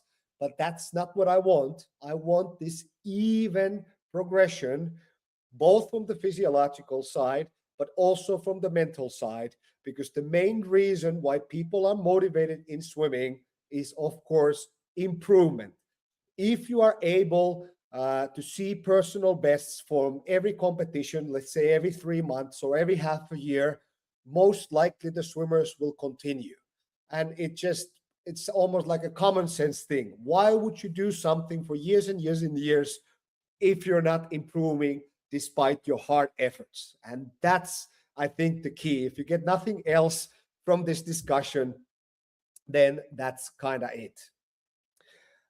And before we actually go into the seasonal planning and how to kind of apply this progression towards that senior team, we do have to understand some concepts that I will discuss many, many times within those slides. So we already went through that fatigue, and fatigue for me just means like a temporary reduction in your performance capacity, meaning that I do a practice. Today is Saturday. If it was a hard practice, I can probably do a similar practice or show similar performance in that practice, maybe on Monday or Tuesday or something. So that's acute fatigue. But then we also have this accumulated fatigue. And that is something that is pretty much invisible in motivated athletes. And I would say it's the foundational reason for like mental burnout and also injuries.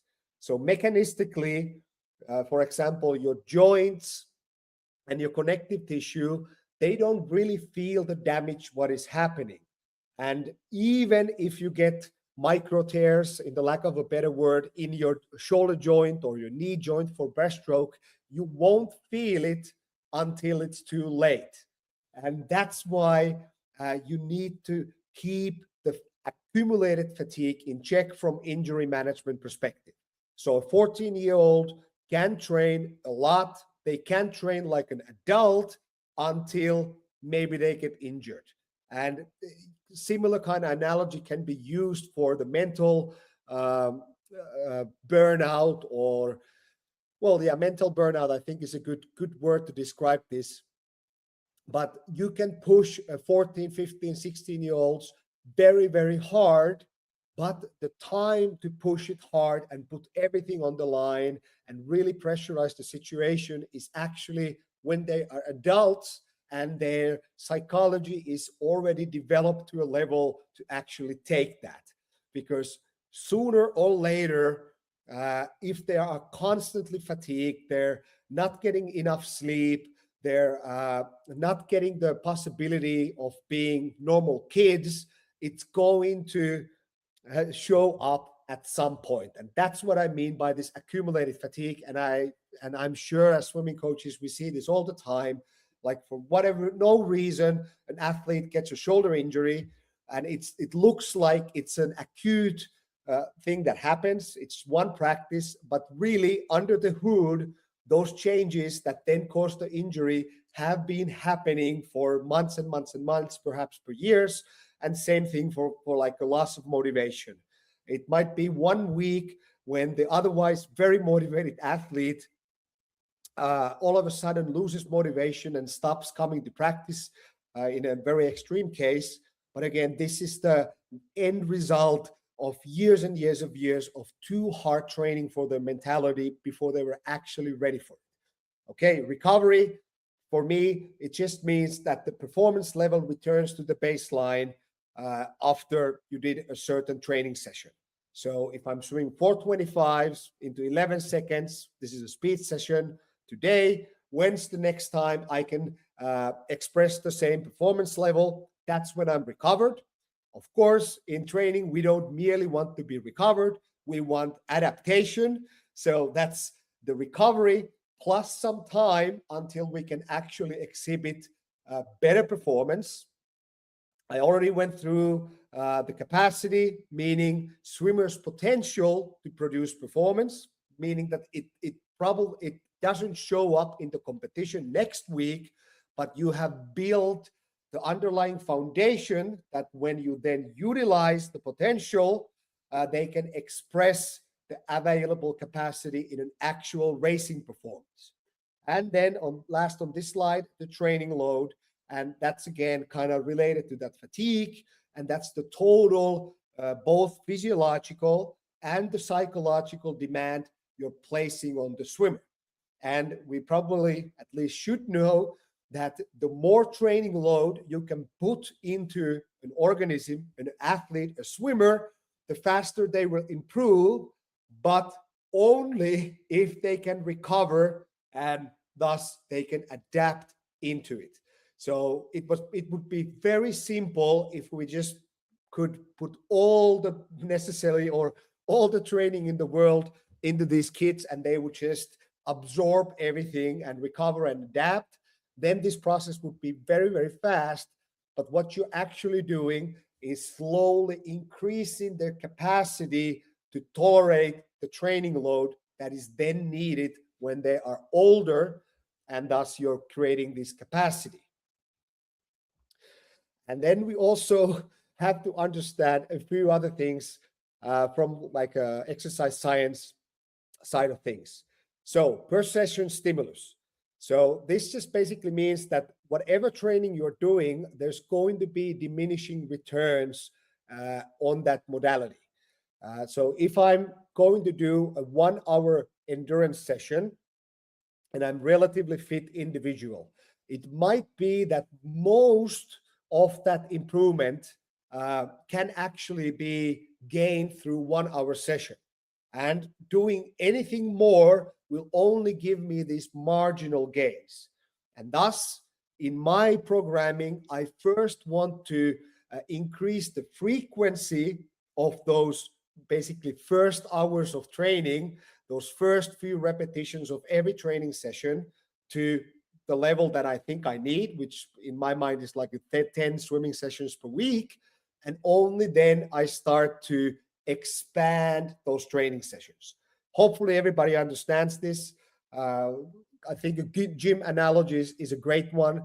If you go to a gym, the first hard set that you do for strength development is the most successful one. You will get the most benefit from that first set.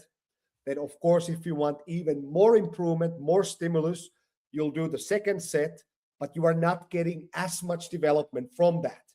And I think in junior swimming, this is very, very important to understand that to get most of the improvement, you don't really have to train super long, but of course, through the years, you have to train more often so you can get those stimulus experiences as often as possible. Okay, related thing is these abbreviations of like training load measurements. First, we have maintenance volume.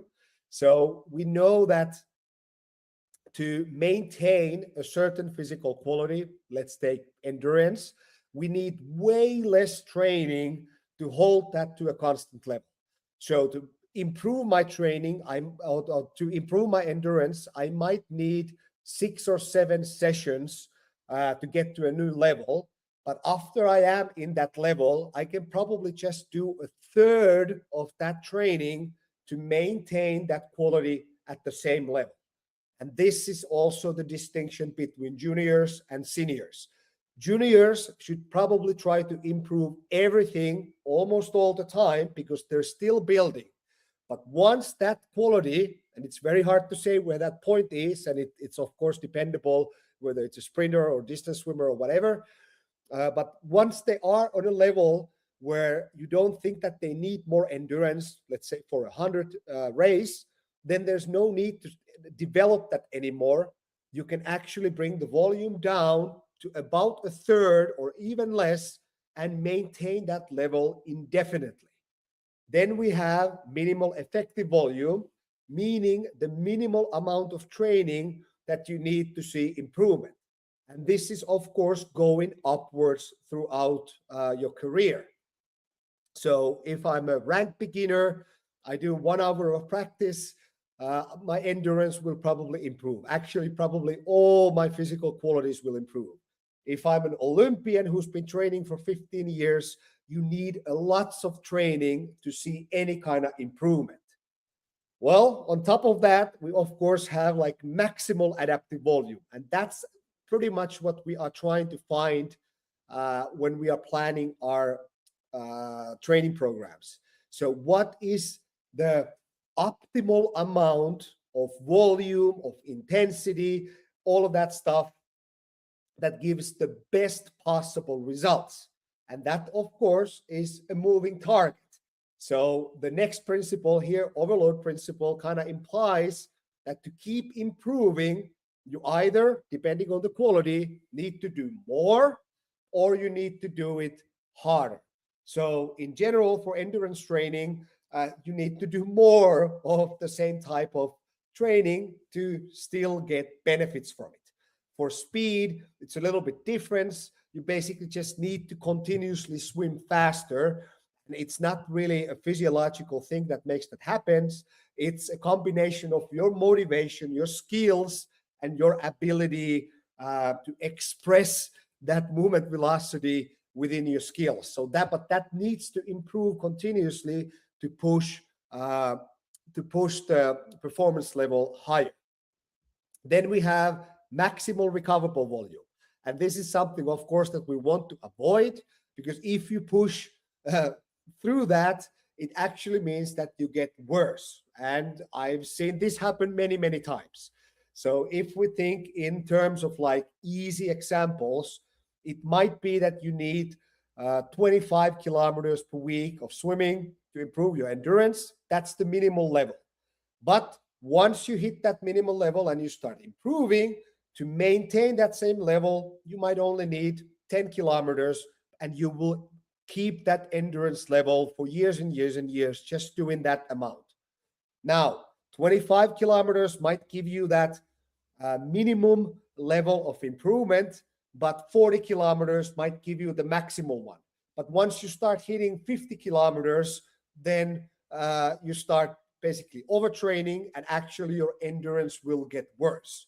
And I think these are the super like basic principle that every coach must know, that more is not better. The optimal amount is better. But what makes it so hard is that it's, of course, very individual, and most likely you're all coaching groups. But later on, I will talk about how to try to kind of individualize this as much as you can. And then it also changes throughout the career. And then also, I want to talk about chunk training. Chunk training is something where the volume of that training is between the maintenance volume, but it's under the minimal effective volume. Meaning that, yes, you are maintaining the qualities, but you're maintaining the quality by training unnecessarily volumes or unnecessarily hard, that you're not really improving while you're doing all of this extra work. And we, of course, want to avoid this. And this becomes very important when they become seniors. We already went over the overload principle. I think this is quite clear for everybody. And then we have the principle of phase potentiation. Okay, and that's kind of the theory where we are thinking that doing another type of training will potentiate, so make it better, the next phase of training. So an easy example is that first you build endurance, and in your mind, this endurance training will make the speed training that's going to happen before the competition somehow better. So we can think that in terms of one season, and that's the basis of periodization. We are trying to sequentially build up blocks of training that then allow better training in the next block of training.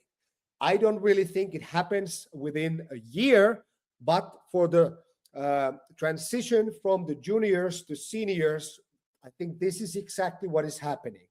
You're trying to phase potentiate the senior level programming through your junior level programming. And anecdotally, in practice, I see this all the time, that if I do the junior training correctly, and then I make a sharp change in the programming, in the more specific one, they will improve massively. Okay, if they don't do the junior work, then nothing happens. So there is this kind of phase potentiation, and again, comes through that capacity utilization kind of framework.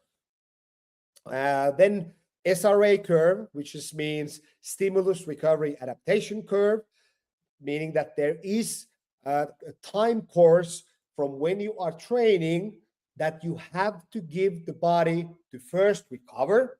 And it's important to understand that you recover first and then you start to adapt.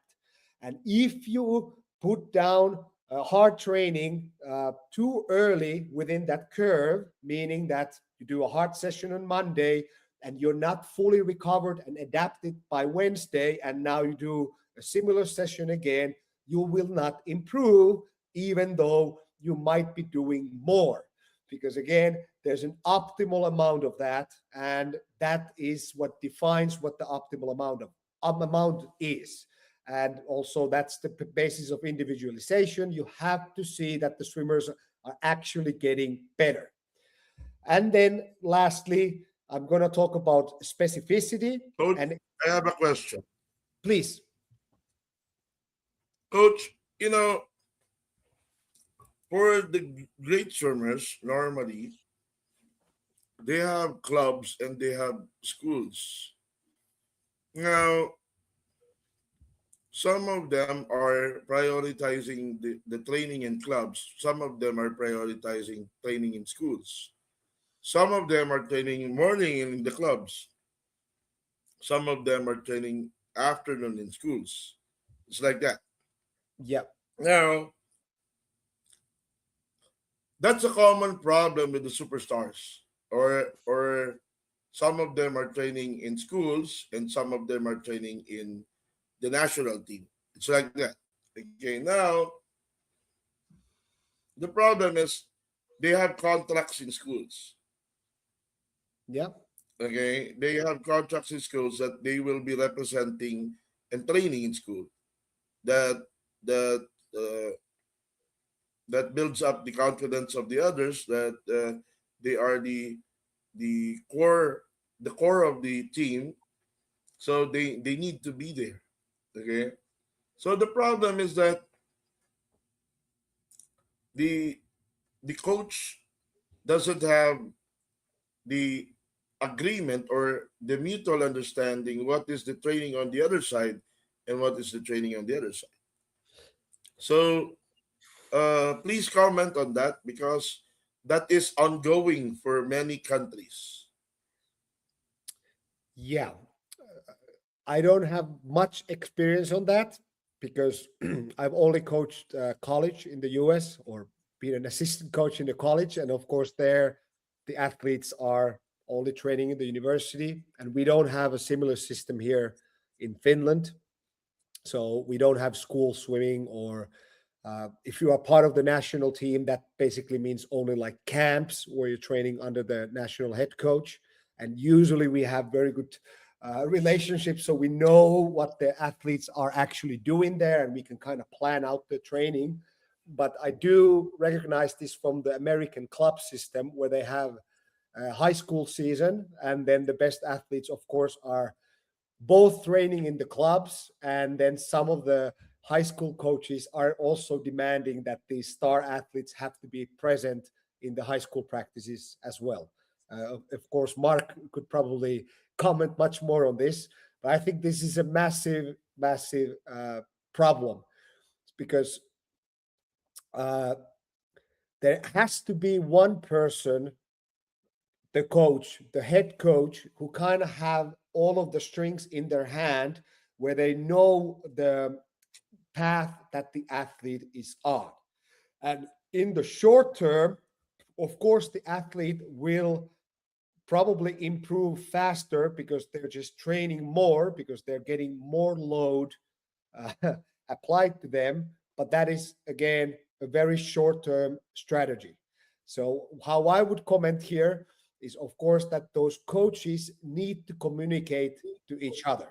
So, if the communication is not possible, and I would have an athlete that I coach every day, let's say they train once a day with me, and then I know that they have 3 sessions a week with the school, I would make sure that on those days, the training that I am applying to them, if it's a junior athlete, that training has to be very low level and easy, just to kind of safeguard from the possibility that I'm training them extremely hard in the morning, and then in the evening, the school or whatever coach is training them hard as well. And I've even heard this from other countries where they have these individual coaches, like performance coaches, stroke gurus, and all of that. Uh, I give private lessons here in Finland for people as well, so I might be also guilty of that. But I don't really think this is a good thing, because you're adding more and more and more training on the young athlete, and also training that is not designed appropriately. Because if the coaches don't have any information on what did the athlete did yesterday, what did the athlete did this morning, how can they know that the session they are applying to the athlete is the best type of training that they can have? Now, if this happens for 6 weeks, probably doesn't matter. But if this is a continuous arrangement where you have multiple coaches and you have no control as quote unquote the head coach on what the athlete is doing in the other practices, there's only really one solution, and that is to call the other coaches and try to foster a relationship where you together plan out that athlete's training. And for me, the most important Coach, thing, sorry? coach, Yes. I asked the question there because it relates to the the topics that you gave, that there is a basketball, gymnastics that they can uh, play with or they train with. Yeah. Okay, now if if it's not the same situation where you are in a school, but you are training or playing with basketball or gymnastics, it's the same. Yeah. There will be hurting muscles on that sport that will also affect the performance of your training, because normally coaches will not ask, hey, did you play basketball today, did you play gymnastics today?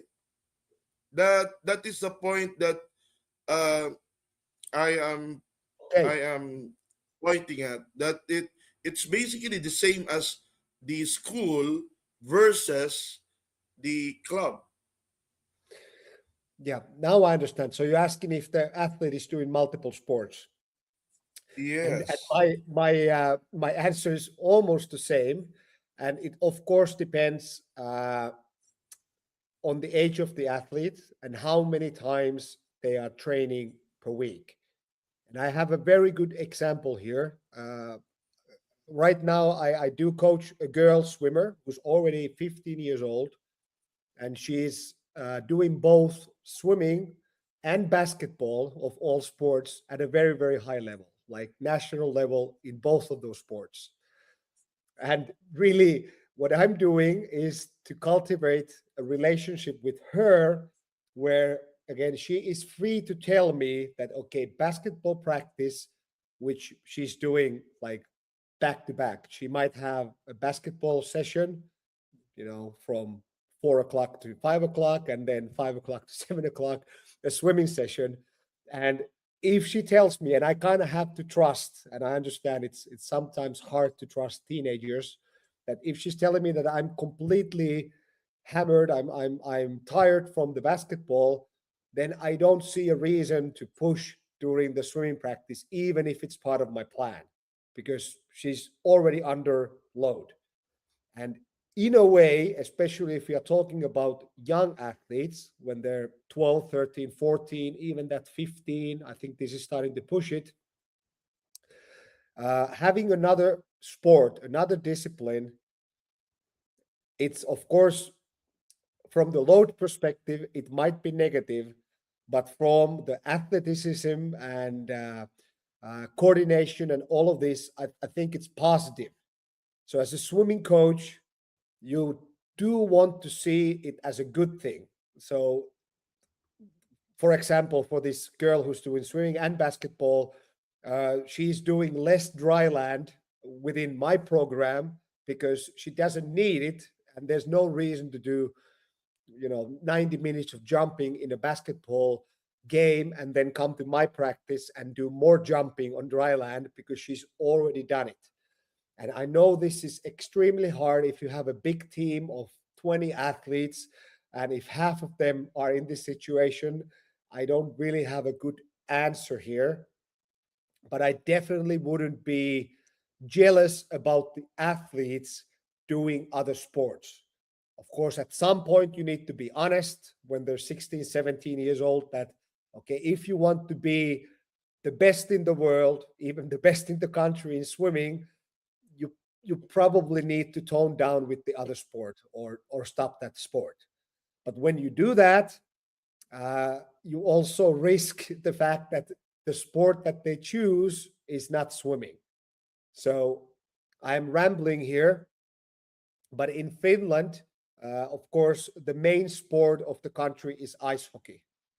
Okay, and in ice hockey, they tell at age 11, 12 that you cannot do any other sports.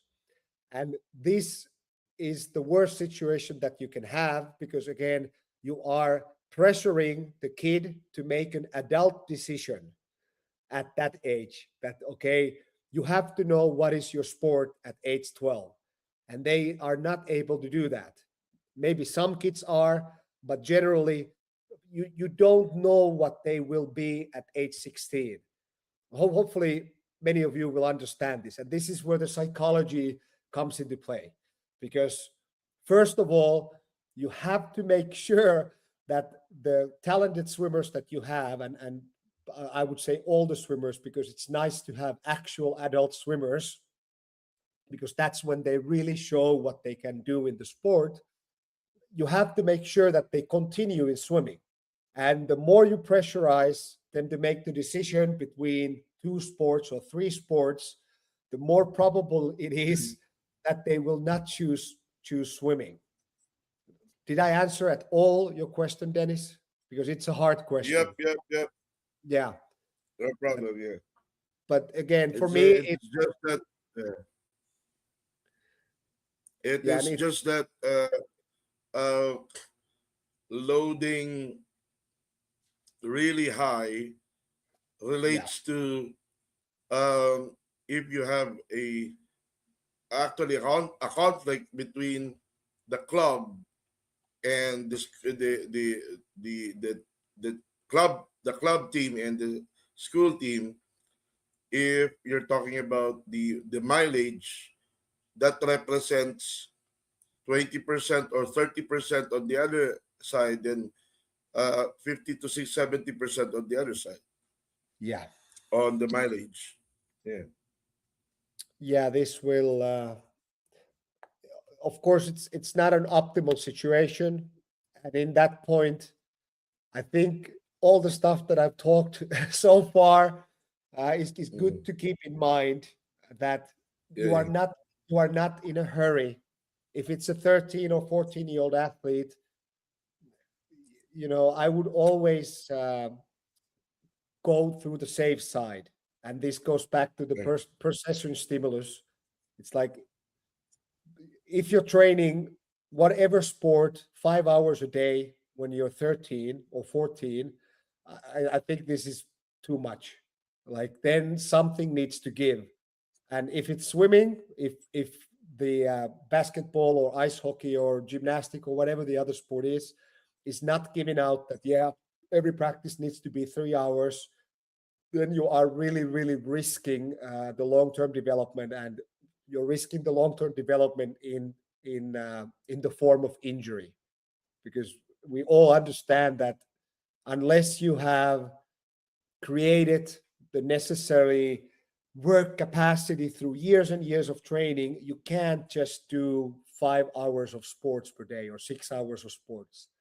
And of course, I see this in Finland as well all the time with excited parents who take their kids to 3 different sports, and they're 10 years old, and they're training twice a day, every day, throughout their childhood. And then they have a spine issue or like a stress fracture in their thigh bone or something like this, which should really not happen, but it's just really, really severe overuse. And I think as coaches, I think the other sport coaches have the responsibility to be aware of this, but if they're not aware of it, we as swimming coaches have to be aware of it. So it's about caring about the athlete. But also the hard part is to communicating this to the parents. Like this is going off topic, but one of the hardest parts, if we go back to my example of the athlete number A and athlete B, and the other one is training 10 times a week and the other one is 5 times a week, the athlete themselves or their parents or in general the environment might be telling him that, can you imagine if you trained 10 times a week, you would beat this other guy? Because they don't understand how the process works. You can't just double your training and expect that you will, improve 200% faster. That's just not how it works. But in our brain, in our thinking, it works like that. But it doesn't work in any avenue of life. If I work 2 times more hours, it's not like I'm gonna make 2 times the more money, or I will put the same 2 times more input, because I will be so tired at being on the deck or giving these kind of lectures or whatever that is, that the quality will suffer so much that I'm not getting much out of that extra time, unless again I build up to it slowly over years and years and years. But I think we beat that up enough there, so we can. Hi, Coach. Questions? I have a question Please. before we proceed. Yeah, I've been working in Kuwait for triathletes, and this is different from the perspective of having sports, because triathlon technically it's tri. It means three kinds of sports, and I have three champions, which is Abdullah Al Refai. I have one person, I don't want to mention the name already. So I have one person who doesn't have even a category of being selected in top 10. So I understand the concept of having fatigue. But since you mentioned that they have to be what do you call that? You have to be productive in some certain criteria. So let me ask you how we should be handling this kind of athletes where the swimming is inserted in such sports. So you are asking how to deal with swimming training in context of triathlon where there's three sports going. Am I understanding the question Yes, correctly? coach. Yes. So Yes, that's my I question. I, I actually have quite a lot of experience coaching triathletes because this is a very popular sport in Finland, but only from the swimming side. I have no idea how to train running or cycling.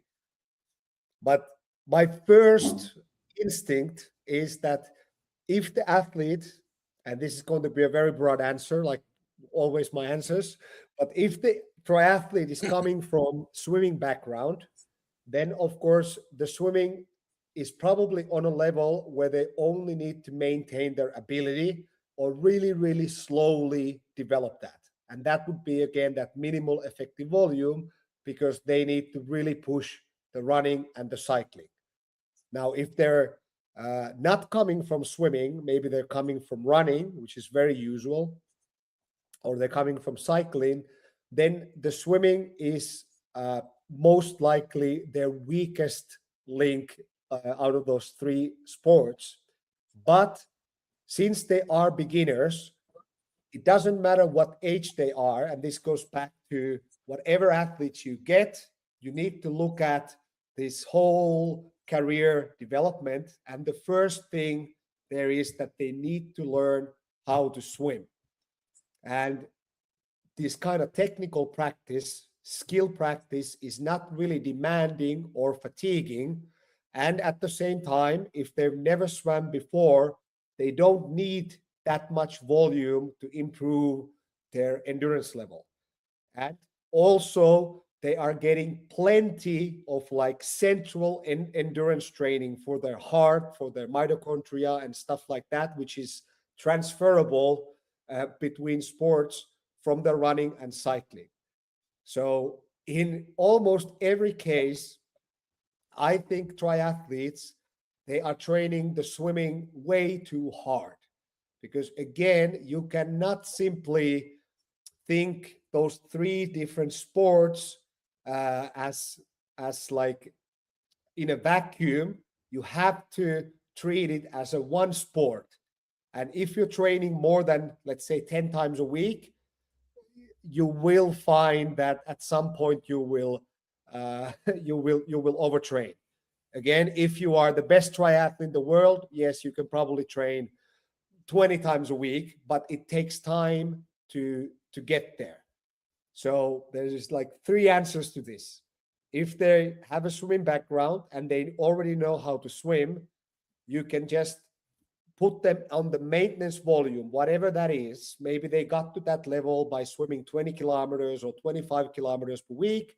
If they keep swimming 10 kilometers a week, they will maintain their swimming level indefinitely. And then you can push more on the cycling and the running. Okay, if they need to learn how to swim, and that's like their super weakness, they will improve their triathlon, just like an age group swimmer will improve mostly because their skills are improving. And when you're improving your skills, you're not really even thinking about the fitness development in swimming. and especially in triathlon, because for sure their endurance levels will be super high from doing all of these three sports. Now, if you are like extremely high level triathlete, you are about equal in swimming, in running, and in cycling, then I think the only way to push adaptations is to do block training, meaning that maybe you start your season with a 3-month block where you emphasize swimming. So let's say you have those 10 training sessions per week, and out of those 10, 5 or 6 might be swimming, and then you put the cycling and the running on maintenance mode or maintenance volume. So now you're really, really hammering the swimming, trying to make it better. And then after 3 months, you switch it. You only train swimming 2 or 3 times a week, and you start running 6 times a week and a couple times of that cycling. I'm not sure if my numbers make any sense here, but you get the idea. And then the last 3 months of the season, you start emphasizing the cycling instead of running and swimming, because from just the basic principles that I just went through, there's the maximal adaptive volume for all of those sports. But because you are doing 3 sports, you cannot do maximal adaptive volume for all of them at the same time, because then you will overtrain almost certainly. And at that point, Coach, yes, yes, actually, in those people, I am only responsible for their swimming training. The other sports that they have to train, like bicycle and running, and even their dry lands training, it's not under my supervision. yeah. So since I already opened it, can you give me at least a basic standard of training, how I will be more effective in training such athletes like triathletes, if they are beginner or if they are juniors, they're advanced or ready for competition, at least a platform that I can guide, that I will Platform. be guided. I can give you a platform. I think I just gave. If they are struggling with their swimming, uh, then skills should be the basis of your coaching. They need to learn how to swim.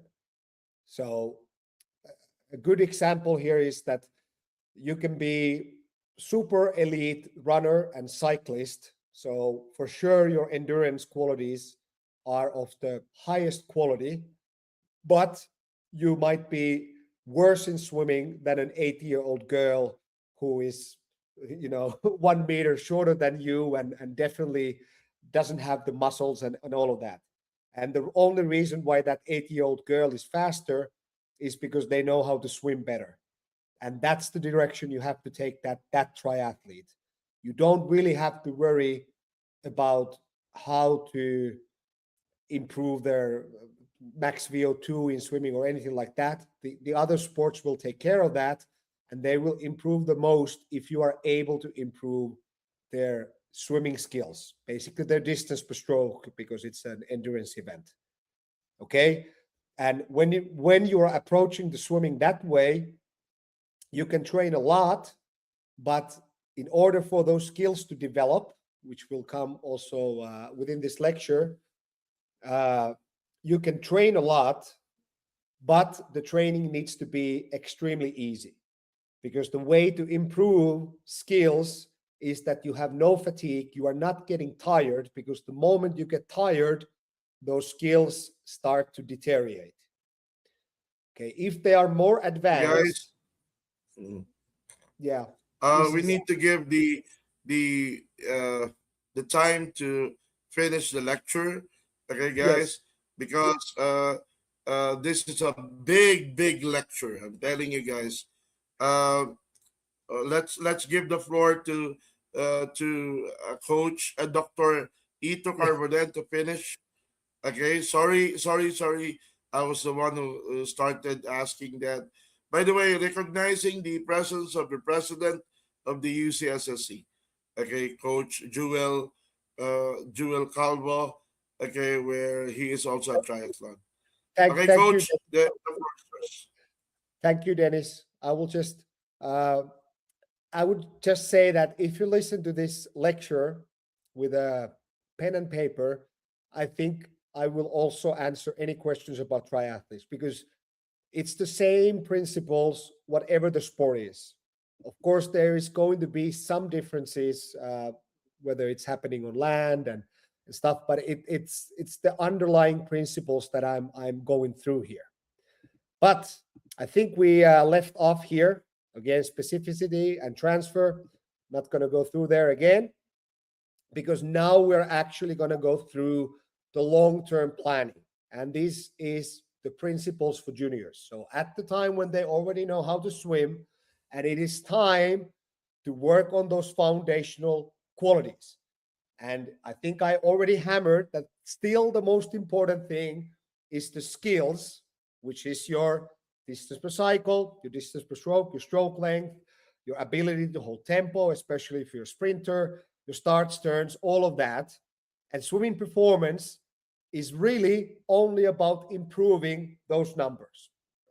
At its core, whatever kind of training you apply to the juniors or whatever age, if they are not improving their stroke length or their tempo or their time to 15 meters from the starting block or their time to turning 5 meters from the flags into the 10 meters, then they are not improving.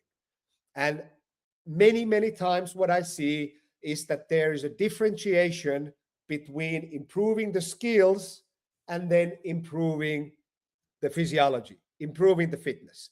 And for me, it's the same thing. And especially with juniors, this is quite easy to do, because if we look at this kind of continuum here, so that's what I'm trying to tell with this line here, is that at the very core, what we are trying to improve is our endurance. And by endurance, I just mean the very basic, easy ability to do 2-hour workouts, because that ability, as it grows through the years, will improve your max VO2, and it will improve your mitochondria, all that stuff, much in the same way as the harder threshold, maximal endurance, the really, really hard stuff will. Not as fast, but reliably, and most of all, you can do it for years. And on the opposite end of the spectrum, we are improving speed. So your strength levels, your speed levels, all of that stuff, because in modern swimming, you need to be fast. If you're swimming in the pool, and actually even if you're swimming in open water, it's still about speed. You need to have high ceiling level of speed so you can actually improve whatever distance you're swimming. And one of the foundational kind of thought patterns I think every coach of juniors should have is that ideally, and of course this is not always possible, but the goal should be that you get swimmers who are extremely fast in a 50 and 100, hopefully the fastest in the country, but at the same time, they're also the best swimmers in 400, 800, and 1500. And within this phase of training, of course, their genetic proclivities will come through, and some of them will become more sprinters, and some of them will become open water swimmers, which is kind of the only real distance event in sport. But you will know what those swimmers are, and at that point, you might need to individualize the training for them, or you should, because if they're going to be, again, Cameron McAvoy, they're only going to swim 50 when they're adults, maybe you need to diverge the training a little bit to that side, and also on the opposite side towards endurance. But in general, most of your swimmers will benefit from both being extremely endurant and being extremely fast. But the thing is, these qualities are polar opposite, which means that if you try to improve speed, by definition, you are compromising the endurance. And when you improve your endurance, you are compromising the speed. And the art and science of coaching juniors is to do that simultaneously. And that's kind of the part what we are going to talk about here. And then once we start talking about the seniors, especially in terms of like middle distance and 100, it's all this stuff in between that is kind of from the middle.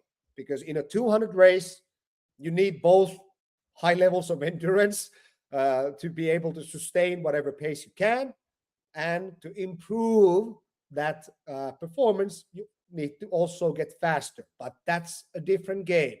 When you are young, you need the opposite sides of these. And we already went through all of these skills. I said you need the skill sport, you need to be in a non-fatigue state. And in a way, all of the training planning that you do, you always have to think, how is this going to improve my skills?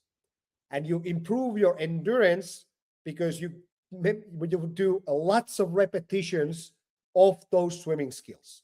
You improve your speed, your start, your turns, because your speed, because you are working on those special skills that will come up in your racing. And we got to remember that skills are not just these mechanical things that we can read from an engineering book. It's also about the rhythm, the tactics within the swimming, the breathing patterns, all of the stuff that you should be actively coaching inside your training program. So you can have the best balanced program in terms of volume, in terms of intensity. But if you don't have the knowledge and ability to coach the key skills in a systematic fashion throughout the years, then it's not really a good program. And at some point they will plateau because the skill level is not on a high enough level to produce basically champions. However, I don't really think this is very hard, and I'm just going to show exactly how I do this. And you will not think that I'm a super expert, but I like to keep it extremely simple. So in my mind, there is really 7 categories of things that we are improving in skills.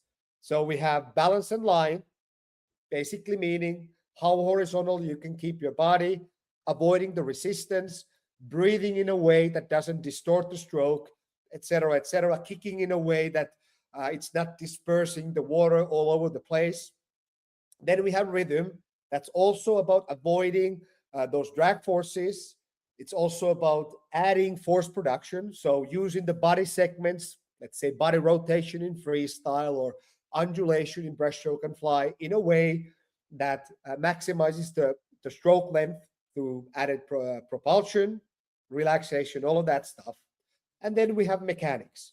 And really, there's only 4 different mechanical principles in every stroke. You have the catching, the start of the stroke. Okay, in breaststroke kicking, it's also the start of the kick. Then you have the power phase, and which will also be in breaststroke kicking. So where you're actively pushing the water backwards. Then you have the end of the stroke mechanics. Okay, how are you getting out of the water, for example, in fly? And then you have arm recoveries. Okay, are you producing lateral force in backstroke and freestyle? Are you pushing the water against you in breaststroke and all of that when you're recovering the arms? Very simple to understand. Again, you can find millions of YouTube videos about this or read just Maglisko's book about it. And my way of programming the skills, again, within the physiological program, is that I choose 1 to 2 skills for 1 to 4 weeks. So it's going to be the same skill. So hopefully you understand that those principles that I just went through, they apply to every stroke. So I don't mean that I'm only going to work on the start of the stroke in freestyle. I mean in every stroke that there is, because the principles are very similar. In breaststroke, you have to put your arm like that. In backstroke, you have to do the same stuff. hopefully you can see my video. I'm demonstrating here in freestyle. It's the same stuff. And then I try to find the way to actually improve that. And there is really no right or wrong way to do this. I believe you have had Andrew Sheaf give lectures about swimming technique here. So he would be a great resource for that, for constraint-based learning. You can use drills, you can use selective attention. But when I'm coaching, within those 1 to 4 weeks, usually it's 2 weeks, I am only and exclusively talking about that stuff. And the thing is, there is no advanced skills, quote unquote, in swimming. It's always the same stuff, but of course, depending on the age of the swimmer, you change the way that you're teaching those skills. And again, for me, this is very simple, because the more you train the same thing, and if it works, if you find that some drill really improves that particular skill, then I just apply more and more of that. And this is my very, again, useful 12-week cycle that I usually do. So first 2 weeks, balance and line. And again, in-session focus only on those things. So even if it's a very, very long set, let's say 5 times 800 freestyle, between each of those 800s, I'm going to draw, discuss, show on the pool deck things related on that balance and line. For example, head position or breathing or whatever that may be. Then the next 2 weeks, I'm only going to talk about the timing between the different body segments. Next 2 weeks, I'm only going to talk about the start of the stroke. And I'm only going to talk about the power phase, only about the end of the stroke. And then the last 2 weeks, I'm going to only talk about the like a whole package of that swimming, basically just summarizing everything that we did in the last 10 weeks. Now, you don't, of course, have to do it this way, but we always have to realize that at the moment, I have 24 swimmers in my group. And while it might be optimal to create individualized technical plans for everybody, I find that this actually works really, really well. And it makes sure for me as a coach that we come back to those same skills multiple times. And if we train 48 weeks per year, as we do, 3 weeks off during the summer, 1 week off during the Christmas time, we get to repeat this 12 weeks 4 times. And if we do this for 5 years in a row, and the athlete is not sick at any point or anything, of course that will happen, then again, you'll get 20 times that 2 week period where we are working on that specific skill. Again, it is not enough to learn how to swim any of the strokes, but the assumption here is that they already know how to swim. Hopefully that makes sense. And on paper, it looks like this. That's my seasonal skill improvement kind of plan. So you can see it's always just 2 weeks of the same stuff. And this is for this summer. On week 24, there's going to be Finnish Nationals. And we have gone through all of the skills. And within each one of these kind of 2 weeks blocks, I take a note. And of course, nowadays I'm quite skilled. I know what works, but I'm constantly trying to learn better ways to approach those skills, because I want them to get to a high level as fast as possible. So then we actually get to reinforce. So hopefully everybody understands that the learning doesn't happen when me as a coach tell them to do something, or I show them a video of something. And it doesn't even happen when they show that skill or show the competence towards that skill the first time. It happens when they repeat that skill thousands and thousands and thousands of times, so it becomes the way they are swimming. So you're automating, you're uploading that movement pattern into their nervous system. And that's why it's not a distinct difference from the physiological training. Of course, we start every practice by working on technique, but then after that, again, reinforcing the same stuff over and over and over again. And for me, this is just very practical, and it makes sure that I'm going through all the necessary skills within the year. But that's enough from the skills, because now we get to the fitness improvement. And I've already talked about building the base. And again, for me, building the base has nothing to do with the kilometers you're swimming or anything like that. It just means that you are improving the underlying adaptations that are transferable from stroke to stroke to stroke and from different qualities to another. So we have to understand that when we talk about, let's say, swimming speed, okay, we understand the expression of speed, and of course, skill is a big, big part of it. But if we refine it to this physiological stuff, so the speed is not how fast I can swim 25 breaststroke. What I'm trying to do with the juniors is to improve their basic speed adaptations, which are neural, about relaxation, and all of this stuff.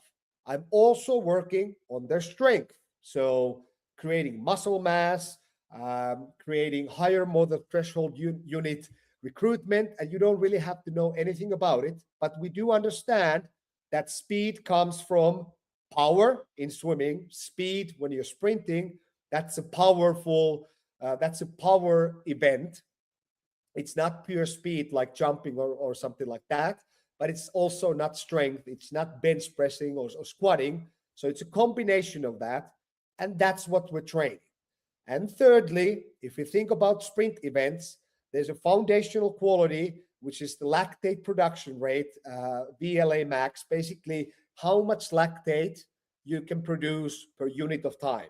So how much you are able to get out of your body in a very, very short amount of time. And this is what we hammer on for years and years and years. Because if you become a senior swimmer and you have high levels of speed and you have high levels of strength and you are really good at producing lactate fast, you will be a hell of a sprinter, especially when you then specialize towards some stroke and start doing lactate tolerance work and race break work and all of that kind of stuff.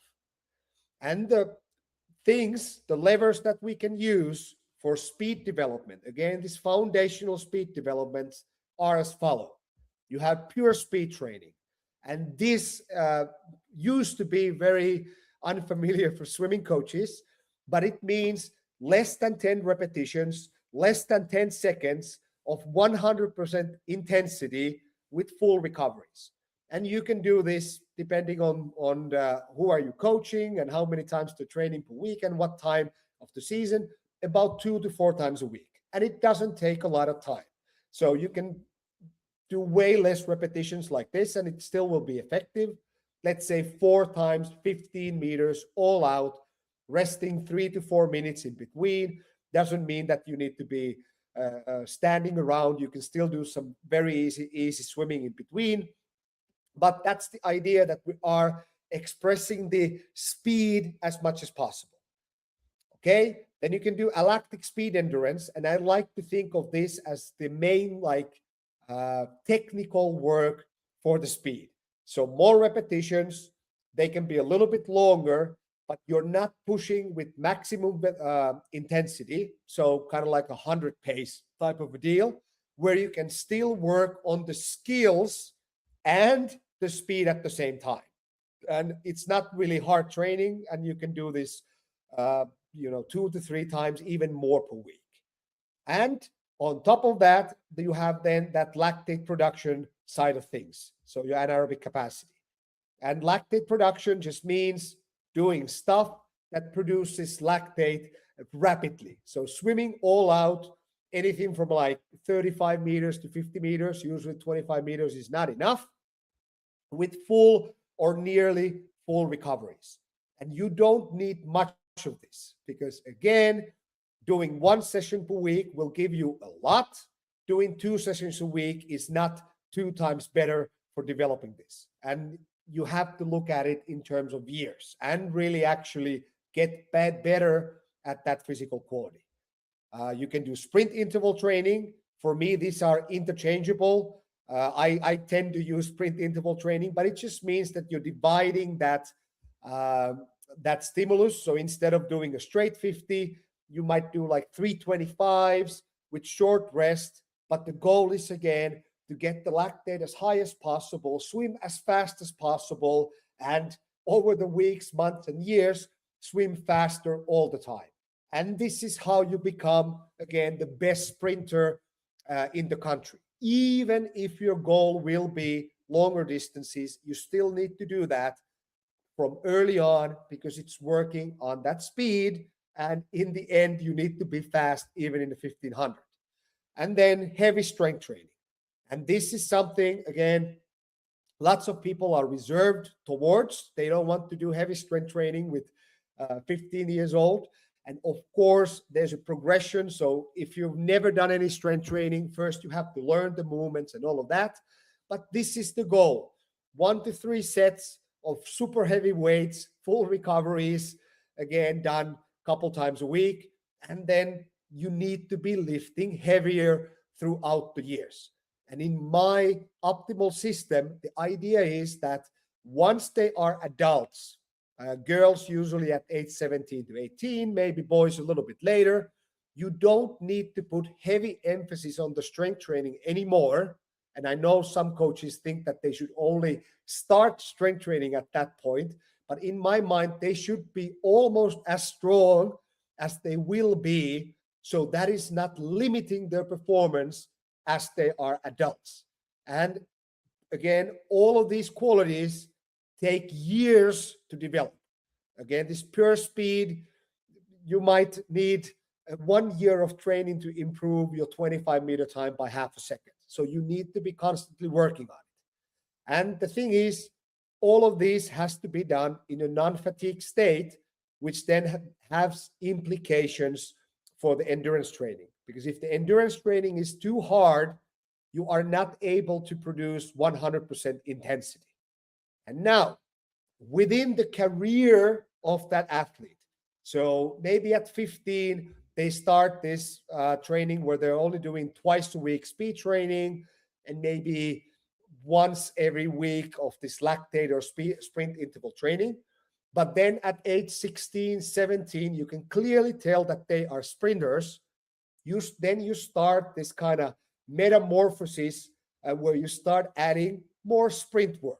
You still do the endurance work because it's building the capacity to tolerate this kind of training, but you are bringing more of these elements into the training.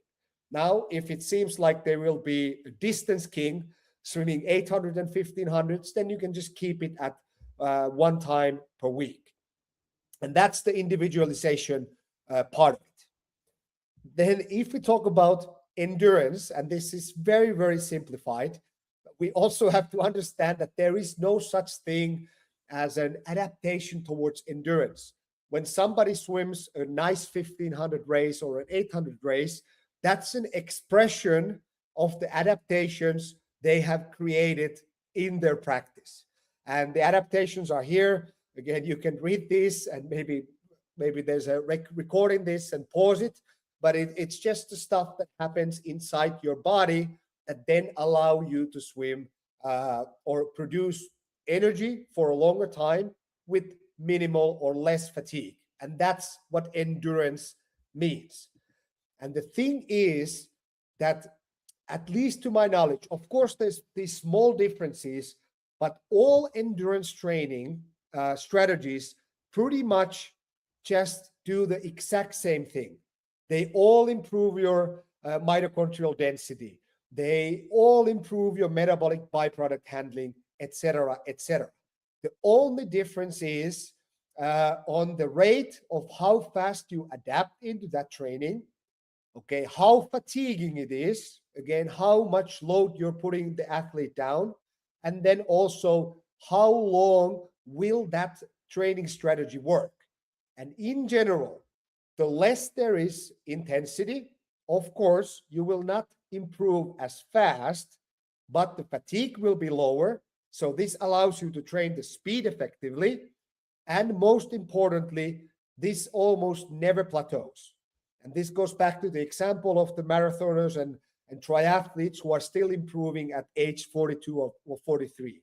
You can always kind of improve your low level or through that low level aerobic base. And it takes a long time to be able to tolerate the kind of volumes that are then needed if you are a distance swimmer as a senior swimmer.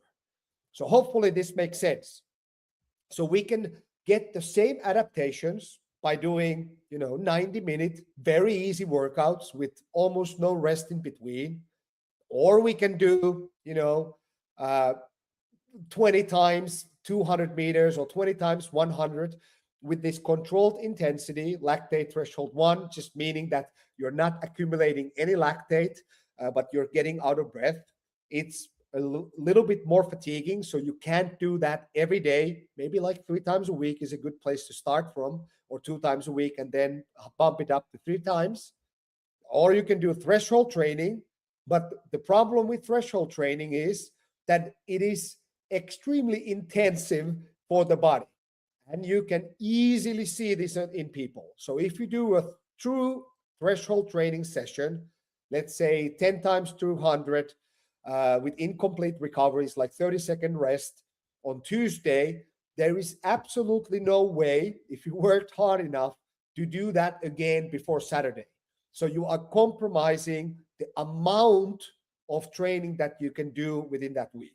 And it's the same stuff for the max VO2 stuff, which in my language or how I was taught it is just meaning everything that's over that threshold, but you're trying to extend the amount that you're swimming. So basically, for example, 8 to 10 times, this should be 10, not 100. Oh, right here. So 4 to 10 times, let's say 200 all out with like a couple minutes of rest. So we all understand that this is extremely hard training. It will improve you very fast, but usually, especially with young athletes, you can only do that for like 6 to 8 weeks, and then they will plateau. They will not improve. But you can swim a lot of this easy stuff week after week, year after year, and they just keep improving. Okay, what is improvement in this easy stuff? It is still the velocity that they're swimming. So if you start the junior phase doing 90-minute workouts and you get 4.5 kilometers in that session, if then year after you keep the structure of the training the same, but you can now swim 6 kilometers, for me, it means that they have improved their endurance because they are swimming all of that stuff faster, which then means for the scientifically inclined that their threshold has moved to the right. They're able to swim faster speed with as low effort as they were able to do before that. And this is the reason why my training kind of looks like this. So we are doing the minimum effective work with as little fatigue as possible. And in my mind, for juniors, of course, if you need to have recovery weeks and these periodizations where you do 3 weeks hard and 1 week easy, it will work, but I think it's unnecessary because my goal is that they are training these 48 weeks in a fairly static way, in a way that they're not getting fatigued because we are training here the aerobic capacity, that easy stuff that is building, again, that base level of endurance that we can then utilize later. And at the same time, this easy training allows us to really hammer on the speed. We are not maximizing the speed development as a sprinter when they're adults should do, but we can still see the improvement in both at the same time. And this is, again, not particularly optimized, but remember, I have those 25 kids, so 20 kids in the pool at the same time. This is very safe. I almost never run into problems of this overexhaustion or overtraining or anything like that, because the cost of this training, even if it's very voluminous, even if you're training a lot, is not really hard. And also, since you're not getting super tired from this training, you can work on those skills more effectively.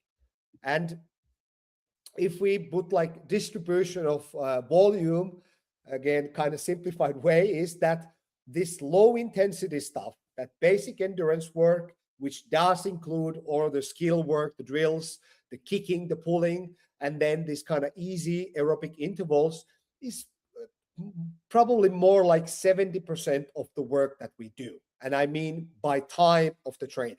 So if I have a 90-minute session or a 2-hour session, at least like 2/3 of that session is just that. And it might be very, very boring, but again, that is your job as a coach to make it as enticing. And I think working on those skills is one of the things that does that. And of course, there is a way to do this kind of easy training a little bit with faster swimming using these micro intervals, but I'm not going to go through there.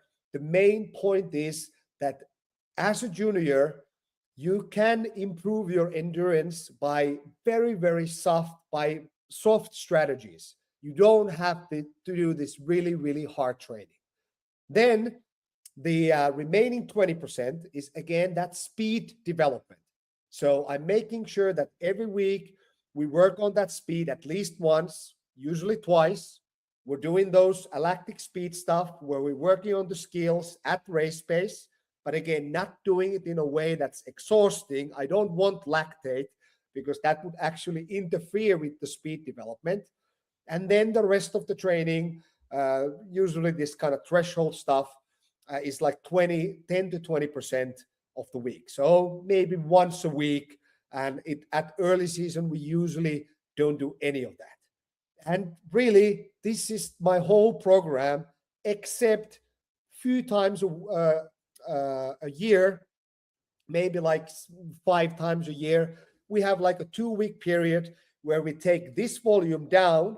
We don't really add any speed training. We really don't add much of that hard training. Maybe we add a little bit, and that allows the swimmers to peak for the competition. So that's the taper towards the competition. And I like the idea, again, from the motivation perspective, that they need to be breaking their personal bests regularly. If we have a race every 2 months or every 6 weeks, then I'm expecting that they have improved, again, not only their best event, but their sprint events, their endurance events, and even the stuff from the middle. And this is just kind of a illustration of that, what that means. Again, this is textbook kind of polarized training, which I don't do with my senior athletes, but for juniors, it seems to work miracles. And the thing why it really works is that we are avoiding all of those problems of exhaustion, of training too hard when we don't need to do that. And this is how it looks. So here's again, 24 weeks, looks very simple. I could add the kilometers, but the idea is that we are continuously swimming a little bit more. And you can see that there's these kind of couple peaks for the competition in here. So you don't have to do it like that, but this is just an example of how it's done. I probably really don't differentiate with every 2 weeks. We are continuously working on that lactate production and the speed. And then the hard endurance only comes before the competitions. So hopefully that makes sense. For me, this is very simple. Again, that volume progression is not like within the plan of months that we would do 1 month of low volumes and then the second month of higher volumes. I just want to see that we are swimming more with the training time that we have allocated within a year. And then maybe every 6 months, depending on the athlete, we will add 1 more training session. So if they start at age 15 with me and they're training once per day, then maybe at age 16, they're training 8 times a week. So they were training 6 times. Sundays are always off, 8 times. Then at age 17, they're training 9 times. And then at age 18, they're training 10 times. It almost never goes this way, but this is my idea of how I am able to develop them continuously before they become adults. Yeah, and this is pretty much just summarizing what I just said. So my goal is that the swimmers are able to break PBs in every competition. So their speed is improving, even though I am training the endurance. And then the way I see whether the aerobic conditioning is improving is that we are able to swim more within the practice times, because my practices are always the same. First, we work on skills, then we work on speed if we have that on that day, and then the rest of the day is this aerobic work. And if I keep that constant and the swimmers are able to swim more within the 2 hours that we have allocated, or 90 minutes in the mornings, then I know their endurance is improving, okay? Because they break personal best. Of course, this also doesn't happen all the time, but that's my goal. They are very motivated to continue with the practice, okay? The aerobic work, like I said, is not only for endurance. In my mind, it is referenced as improvement of their distance per cycle, of their stroke length. That's why we need the repetitions, is to improve the efficiency of their swimming. Okay, when we're doing that speed work, of course, you're working on the qualities that improve your speed, but you're also working on tempo and those race skills. And the rate of perceived exertion stays pretty constant within the season. So I don't want super tired swimmers. Of course, they will be somewhat fatigued after a week of training, but they should come back on Monday after that Sunday rest where they feel refreshed and they're ready to improve.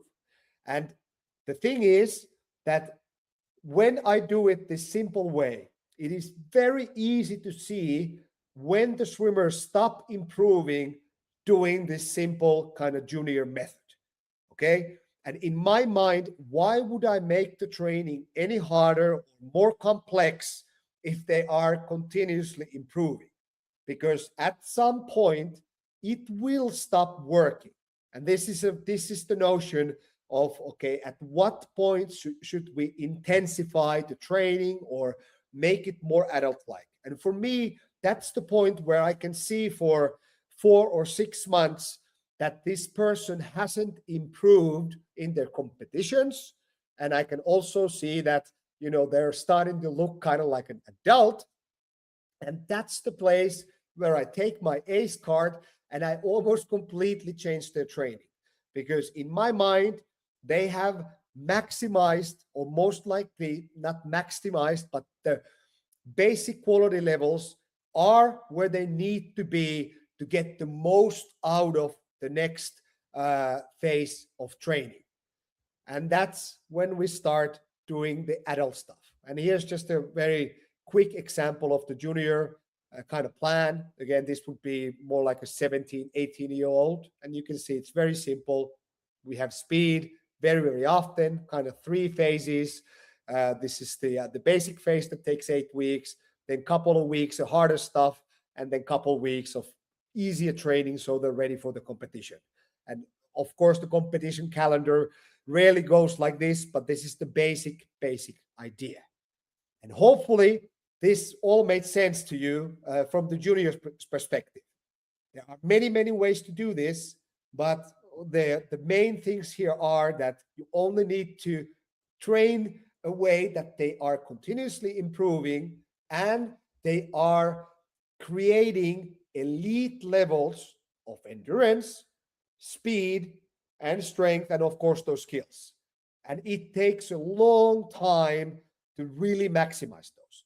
And once they are there, you will see that, okay, this kind of easy training, not really doing race pace intervals and stuff like that, is no longer developing them. And we still have that ACE card to play. And once you play it, once you change the training, they improve extremely fast. And the earlier you do that, the more you know that okay, we are ending the development of this athlete. Because once you make the training a lot harder, you only have a few years of this kind of training before they again plateau. And then it's another type of question of, okay, how to go towards from that. But hopefully they'll be international level swimmers at that point. And it's downloading. And it's again this idea. So what I'm thinking, because I am training both the junior athletes and the senior athletes, and when they're juniors, I'm just thinking, okay, what kind of athlete do I want to coach when they're 19? So perfect athlete, they are very athletic, they have high levels of endurance, they're strong, all of that. They're not fully specialized. So maybe they're swimming still like 2 different events. They swim freestyle and fly, or breaststroke and IM. And at that point, usually you kind of have to specialize in one thing. Not necessarily, you can also be an IM swimmer, but as the competition is getting tighter and tighter, you have to specialize. And most importantly, these athletes must be self-reliant. So they have to have athletic lifestyle. So they have to really want it for themselves. So they could really be able to coach themselves. And then I become just kind of a mentor for them. And this is, again, this whole pathway from learn to swim, age group, junior, senior. And only once they've done the whole pathway are they really ready for elite performance. There's always going to be outliers, but really the reason why they are outliers is that they are developing the foundational qualities faster.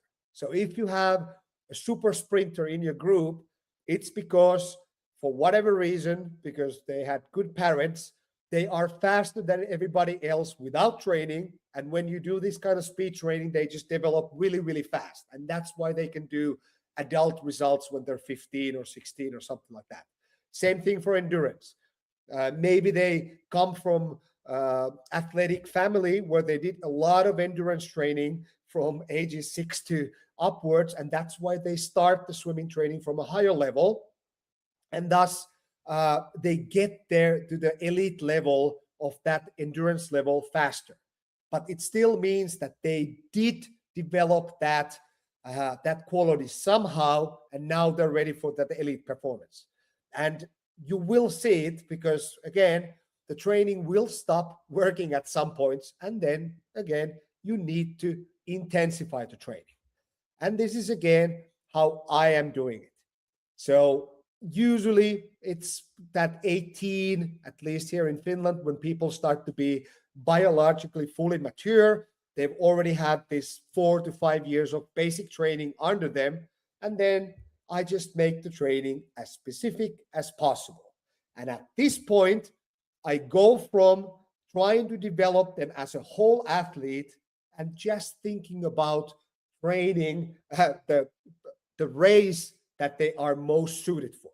So if they are a 200 breaststroker, which I've had my most success, then we are only thinking about improving the 200 breaststroke. I don't care whether their freestyle technique improves because it doesn't matter for 200 breaststroke. I don't really care whether their aerobic endurance develops because they only need the level that they already have because I have developed that. And now I'm just trying to get everything out of that system that they have. And at that point, every swimmer will train differently. So here in Pori, I would say I have about 4 to 5 athletes who now fit this category, and they all have a different training program. Very, very different. Some train twice a day because they're doing endurance stuff. And now I have a full 50, only 50 guy, and he trains, 4 times a week on swimming and lots of gym because that is what is required to maximize the performance on that 50. And again, you are then starting to build the team around that athlete. So as a junior, you are most likely going to be their psychologist unless they have a serious problem. You are probably going to be their physical therapist, so you have to take care if they get an injury. You are giving them information about nutrition and all of that. But at this point, they really need specialized experts around them, because you as a coach, your job is only take care, well, again, ideally, your job is only to take care of their swimming training. And again, it's just this first sentence here. You're now training to race. So once there is this capacity or enough capacity. So for example, if you're going to be a super sprinter for 50, you don't need huge endurance capacity. If you're going to be an open water swimmer, you don't need to be the fastest that you could possibly be. So it's just about recognizing when that happens. And then you're just optimizing for the race. And all of the planning is just based on race data. And swimming is extremely simple, because I know exactly what is required to break a world record in 100 freestyle.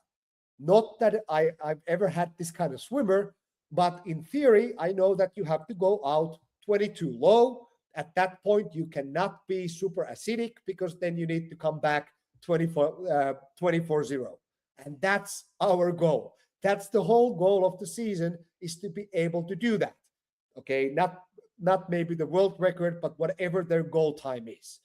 And then I use race correlating sets, which I did not do when they were younger. And those sets will tell me how I need to approach the weekly kind of cycle.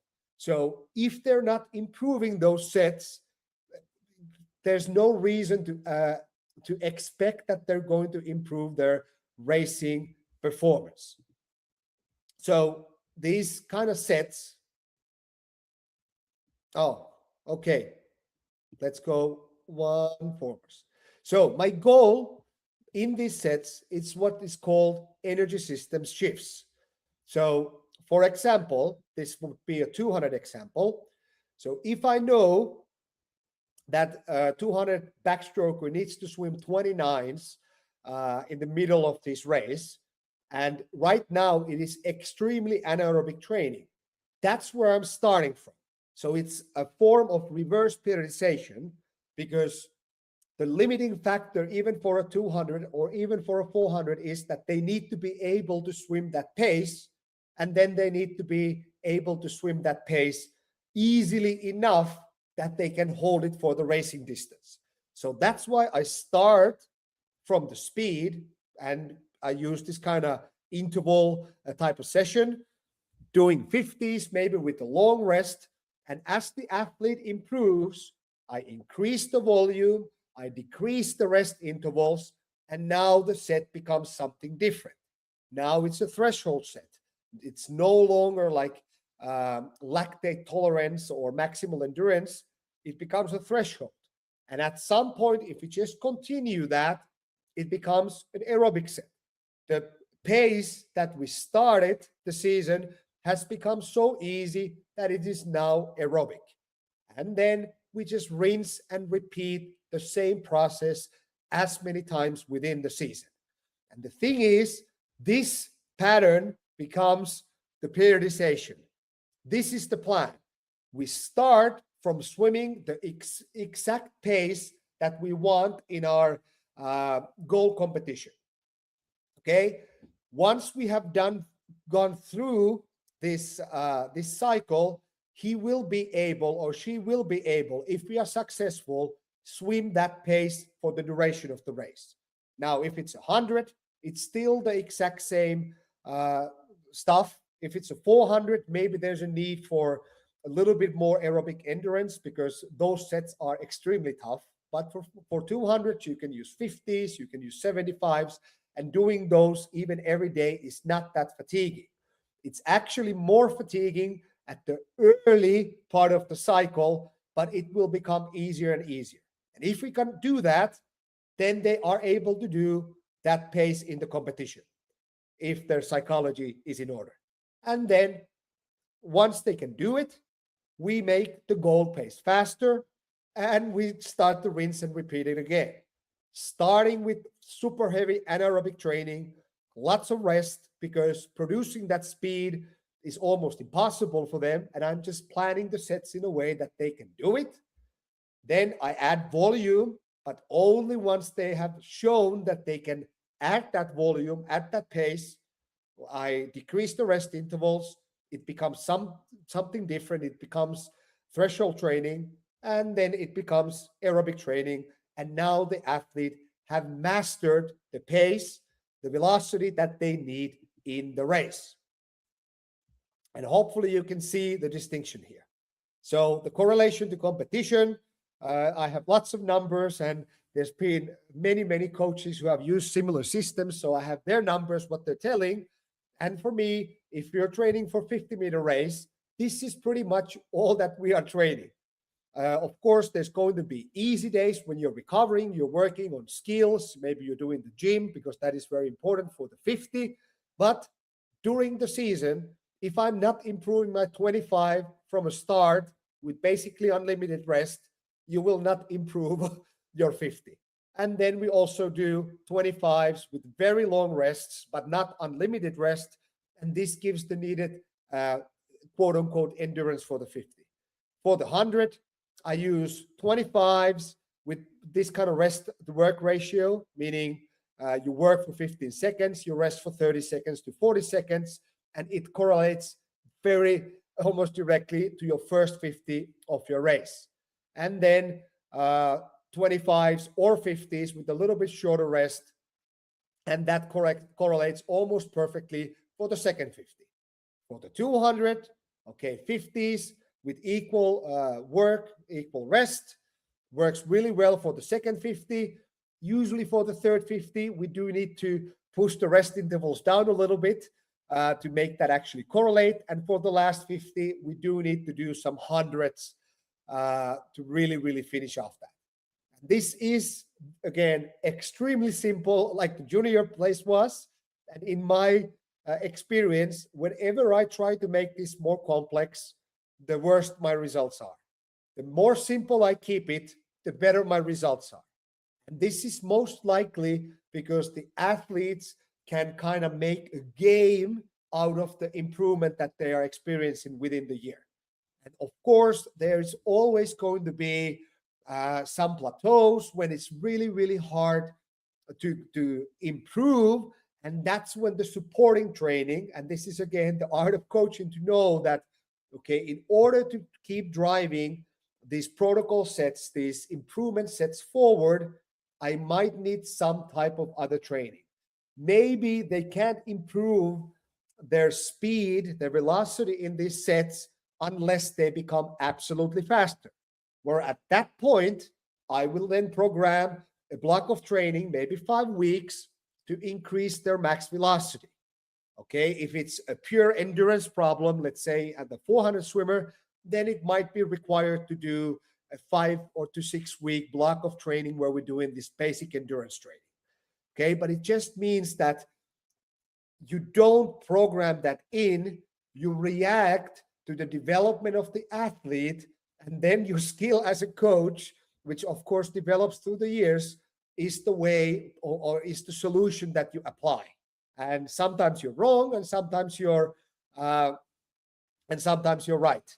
But usually after you coach for 10 years, you become right more often.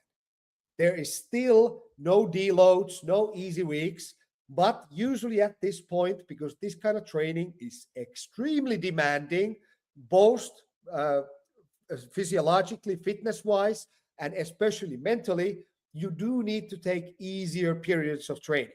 But again, they're not programmed in, they're just a reaction to the fact that the athlete is not improving. Of course, you can do it the other way around. You can program a deload every 4th week or every 5th week or something like that. But in that case, be prepared to do that earlier. Because if you notice that the athlete is not improving after 2.5 weeks of this kind of training, you need to rest. And usually resting is the solution for that. And then as we are peaking towards competition, then of course we want to come or go into even faster velocities and peak the anaerobic qualities, of course, depending what the event is, but I'm talking about like 100, 200 here. We just move backward. So wherever we ended up within the cycle, now we add the speed and start taking the repetitions away, giving out more rest, and that usually peaks the athlete for the competition. And the underlying assumption here is that once they have the physical qualities to be a great swimmer, endurance, strength, speed, then you are just trying to get as high of a percentage of that potential into their race. And to do that, they need to continuously improve, at least in your training. So you need to see from month to month to month that they are improving, because you cannot afford of doing 2 months of basic endurance work in the hopes that their endurance will improve, because most likely it's already maximized and it will diminish some other qualities. But when we are training only the quality of racing, the race pace, the specific neural quality of what they are demanded to do in a race, I can make sure that they are actually improving. So hopefully this distinction really makes a difference here. And just like some practical takeaways, so while this kind of base training that the juniors are doing, it can be done with some level of fatigue in the system, especially when you're swimming easily. You can't do the speed training, because unless you are fast, then you're not really training the speed. But in here, if the athlete cannot show some improvement, or at least recovery from the set, and recovery from the set just means that you are, hopefully we remember from the earlier lecture, that you are able to produce the same level of performance, then there is absolutely no reason to do that set, because the athlete is not ready to be to improve. Okay, and thus before every practice, I kind of have to ask, okay, is the athlete at least potentially able to perform better than last time? So with juniors, it's okay if they're tired sometimes, as long as you are not pushing them into this long-term fatigue or accumulated fatigue, using my own language. But in here, you should never be fatigued. Whenever we are training hard, they have to be, again, at least having that feeling in their body where they can push it really hard. And if they can't, then you shouldn't even try. And you are still, of course, working on the skills. Usually at this point, it's all about those racing skills, the turns, the underwaters, maybe the starts, etc. And still, that is still the most important thing, because swimming is a skill sport. And really, you have to write down this third point down, because you will quickly learn if you just keep in mind that your expectation for the athletes is to show improved performance from 1 week to another. You will very soon find how to individualize the program for that athlete. So for example, if I write a practice for a sprinter where I'm doing 25s with 45 seconds of rest, and they do that set on Monday, and they're holding 12.5s. And then on Wednesday, because some book says that they should be recovered in 48 hours, but they can't break 13 seconds, I immediately know that, okay, 48 hours is not enough. So next week, I'm going to wait 72 hours or whatever is between 48 and 72 hours, so the athlete is actually adapted, because you only want to do good practices. Okay, we do not allow stagnation. So of course it will happen, because otherwise my swimmers would be all world record holders and all of that. But your mentality is that you have to improve, and if they don't improve, it's always the coach's fault. Because if they made it to the senior level and they are quote unquote professional, most likely they are motivated and they will do everything that you ask them for.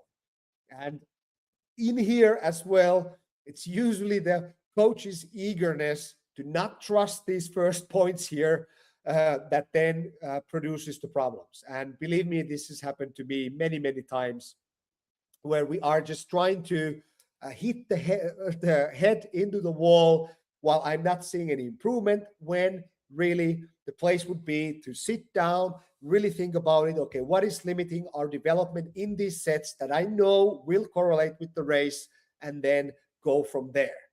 And again, the individualization is easy because it's all based on the performance. If the swimmer is not improving in the sets that you have created, and they don't have to be my sets, I think every coach should look at the racing of the adult athletes and start to correlate stuff. But once you do that, it's very easy to see from each individual when they are able to improve. And since the training is really simple, I can explain it on one piece of paper for the athlete. They also become experts of this training system. So if they sleep poorly, and you have to trust them because they are adults at this point, hopefully, and they send you a text message that I can't come this morning because I only slept for 6 hours, I cannot improve. Okay, that's exactly what they should do. Come back in the evening, take a nap, and then we'll discuss whether we can try it or should we just work on skills or some auxiliary stuff and try again tomorrow. And this is, again, the partnership that becomes. And at the same time, if you have other people in your program, maybe you have a strength coach, especially for the sprinters, then you discuss with the strength coach, okay, what type of gym are you doing? Should I expect some kind of performance fluctuation based because you are really hammering the legs hard on Tuesdays? Well, you need to know that and then make the necessary corrections in the program, because again, it's only about that improvement. And this is how it looks. And hopefully this is as simple as the junior plan, but you can see here, okay, these are exactly the same practice basically all the time. The only difference is that, okay, here in the early season, and then this is kind of written for a 200 guy, we have some aerobic development inside the program. Okay, first session, we are improving the speed, so lifting the ceiling. Then it's race pace. Okay, race pace, aerobic development, speed, race pace, aerobic development. And then it's the exact same thing again and again. And as we are going towards the competition, we scratch the twice a day training, train once a day. Actually, with some guys, I only train once a day for the whole season, like the sprinter I was mentioning. And when he's doing gym, that's his only training session for the day because the gym is really, really hard. And just try to get constantly faster. And while in this lecture, I gave it in this kind of a black and white statements about the differences between developing juniors and developing seniors, then of course it is a continuum. So at some point of the development of the athlete, especially once you already are doing the maximum number of training sessions per week, and you start to see that the rate of progress is decreasing, you can start adding these race-based sets, these highly specific sets into the program to kind of kickstart the development. If you feel as a coach that they still have some room for improvement in those kind of basic qualities with that kind of easy training. But eventually, at age 20, I would say at the latest, if they have gone through the age group program that we have here, they are 100% within this race-specific training. And like I said earlier, then you shouldn't expect these massive jumps in performance anymore. And this might be, again, the trade-off. Maybe they could improve with some kind of other training, but I'm always reminding that I have many, many swimmers. I have to keep it simple. And thus far, if I have an athlete who's gone through the junior program, first of all, they do improve continuously. We don't get medals at age group nationals here in Finland, or very rarely, unless it's like a super talented. Then when we go to junior nationals, we start getting medals. And then when we go to senior nationals, we start getting a lot of medals. And I think it has something to do with this system that is very simple. It keeps me grounded and honest for myself on what the athlete actually need at this moment. First, they need more training all the time, but it can be very easy because the development is still relatively stable. And then when they become adults, I change it completely and start hammering the utilization part. Okay, so I'm going to repeat here that you do have to create your own way to develop your own swimmers, because each environment is different. And of course, each individual is different. And this is just the model that I use here in Pori for my swimmers. But perhaps you can only train 5 times a week or something. And then, of course, you can't have this volume progression model. But still, I think the underlying principles of not pushing too hard too early, they still apply into that situation as well. Because as long as you can do it in an easy way, in a fun way, keeping the athletes happy and still improving, that's the way you should do it.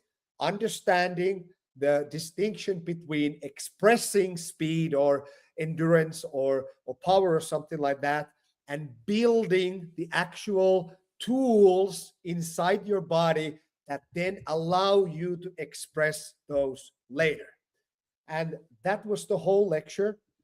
Thank you. I think I went over 2 hours. And now I'm free for those questions, if that's okay, Dennis. Yeah, you were crushing it, man. Your endurance is crazy. Thanks for all that insight. Yes.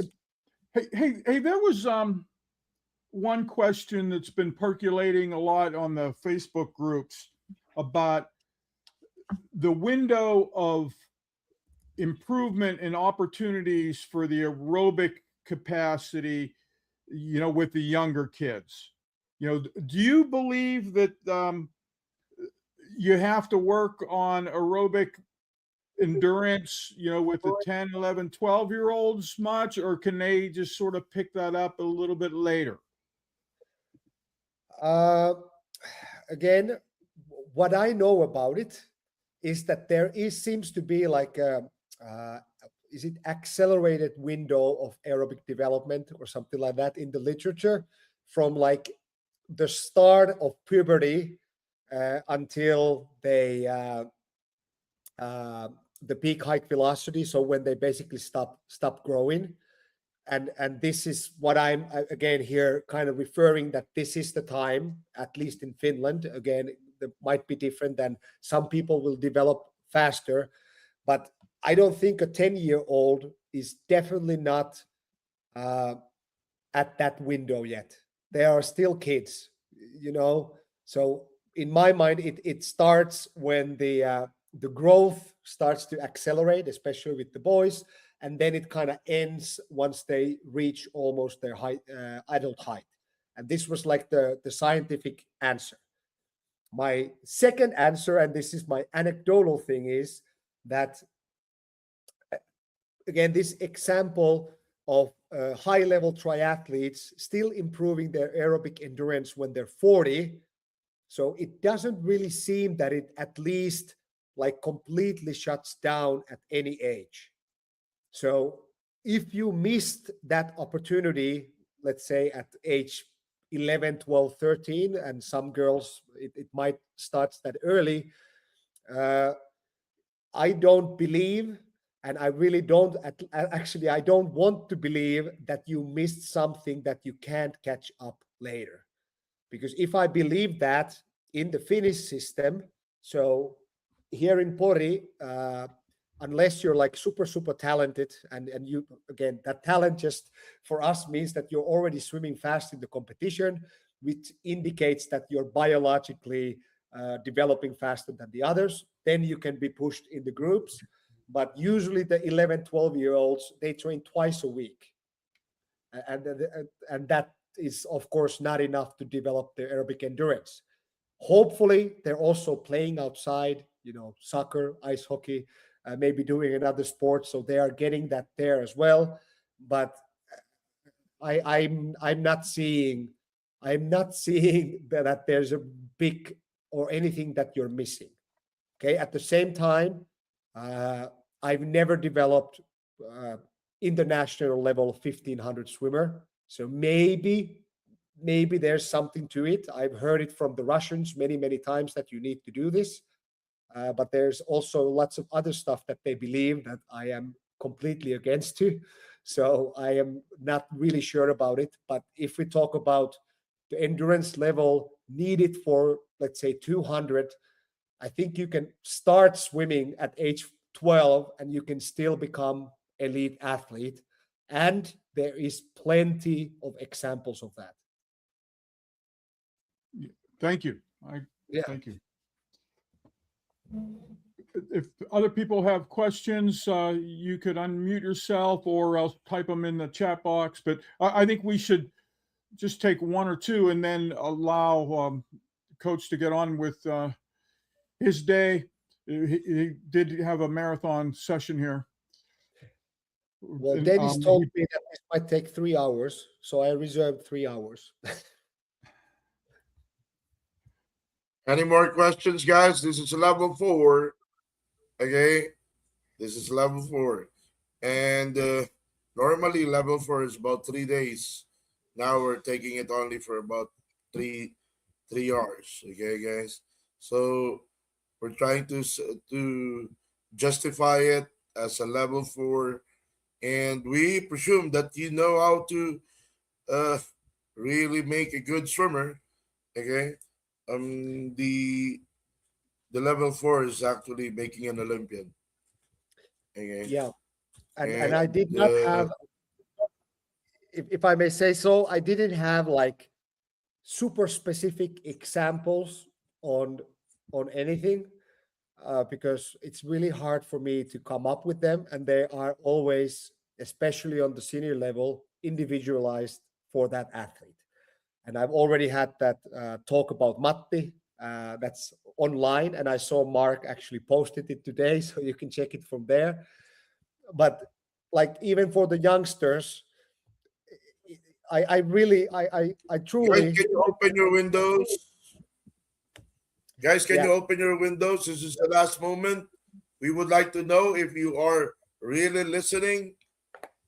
Please, this is level 4, and we will not give you certificate if we caught you not listening. Again, Coach, we would like to know. how are things with Finland these days? You know, you talked a little bit about your neighbors in Russia, and you know, how's your season going? How's you know, things in the society, you know, as far as the big picture things? Yeah, there isn't any Russians here. Of course, it's always in the back of the mind what's going to happen with the things happening in the world, and we are right next to the Russia. But if it's in terms of Finnish society, everything is just as normal. Of course, the recession that we are experiencing all over the Europe is also influencing the money we have available for swimming. So the pool is getting more expensive. The people have less money to put their swimmers inside swimming programs, which is a very bad situation. And if we talk about elite sports, I think the Finnish Olympic Committee and the Ministry of Sports, or whatever it's called, they are just cutting the funding every year. So from sports perspective, it is not a perfect situation to be. However, for me, this is always a possibility to reflect with some of my athletes who actually receive money from swimming, that, okay, what is this sport about? Okay, all the money, all the fame. Coach, Yes. excuse me. Guys, if you don't open your windows, I will kick you out. Open your windows now. Again, if you don't open your windows, I will kick you out. Okay, this is level 4. This is not level 1, level 2. Please respect the speaker. I already kicked out one. Okay, thank you, Coach. Continue. Thanks, thanks, Dennis. You are very. I would open my window immediately after hearing that. But I was going to say that it's a way to reflect what swimming is really about, and it's for me it's only about improving the performance. And when you improve your performance enough, then you get success. And if that success is on a high enough level, then you start getting scholarships and stipend money and all of that. But even if you don't get it, I think it's valuable in itself as long as you can feed yourself through swimming. But I am a little bit worried about the long-term development of individual sports in Finland, because the big team sports seem to be getting bigger and bigger and bigger all the time. And for example, here in my town, it's really hard to get male swimmers, boys, into swimming. So I think like 90% of the swimmers in my club are girls, very close to 90%, which is not a bad thing. But I'm sure there is talented guys in ice hockey and in football, in basketball.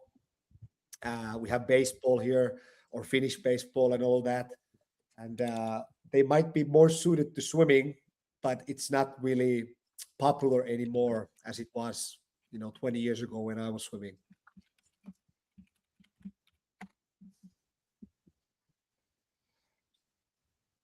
Water polo is team sport. Our club actually just integrated with the water polo team. So it is now available in our club as well. I've never played, Mark. I can help you with some of that. And some of those kids are going to like to throw the ball, or like to pass, like to show off that way, and it might keep more boys involved. The other thing that we have that I'll talk to you afterwards is an app, a mobile app that you talked a lot about communication between the athlete and the coach, as to the rest cycle or the nutrition or their mood. So we found something that the rowers have used. Now you get in a boat with 8 people and 3 are stressed out, it's not going to go well, so that's sort of a little bit that human recovery modes and moods that the coach might like to know that this app can somewhat help with. But I will email you this later, and you can give it a whirl. It's free, and to see if you like it. Yeah. I've used all kind of what's the word? It's not surveillance. I'm not surveilling my athletes, but things where they can kind of point measure. Okay, how did I sleep on a scale 1 to 5? 5 being excellent, and 1 is I didn't sleep at all. How was my nutrition, and all of that stuff. But again, I have so many athletes all the same time, and I think this is one of the problems with a lot of coaches in smaller countries, is that the developmental level, the motivation level, all of that is so different across your group. So in here we have Matti, Olympic swimmer. He's training at the same time as the very newcomer, 14, 15-year-old athlete, not in the same lane, but at the same time. And I'm supposed to coach both of those athletes at the same time. So nowadays I go with really easy test for this kind of or how ready you are, the readiness for the practice. I just simply ask the athletes, and of course, if they are 15, they might tell me every day that they're super tired and they can't sustain this because they don't want to train or do the practice on the wall. And then I have to use my judgment whether I believe them. But if they've been in the program for a couple of years, usually they are very, very honest. And again, I'm not super worried, even with the youngsters, even if once every 2 weeks they miss a workout because we discussed that they are too tired. Because for me, that's the worst thing that can happen. And high school is quite demanding in Finland, like a lot of hours and homework and all of that stuff. So I am afraid if I push them too hard, they won't ever get the possibility to actually get this kind of deep relaxation. With Matti and the guys who are like semi-professional, this is a little bit easier because they have nothing else to do than swimming, so they can nap for 3 hours, and that will take care of any sleep issues and even recovery issues. But it is youngsters that you kind of have to be super careful with in terms of like exhaustion, because you have to remember that they don't only swim and they don't only do the dry land. They also have to go to the school. They have relationship with others, and once they're 16, 17, they start having boyfriends, girlfriends, and all of this stuff plays into the equation of swimming improvement. But as a coach, you're only really aware of the swimming part, like how do they look in the pool. But somehow you need to get some information what's happening in the background, and usually just asking, even if they don't go into specifics, they won't tell me that my boyfriend just left me or whatever, usually at least.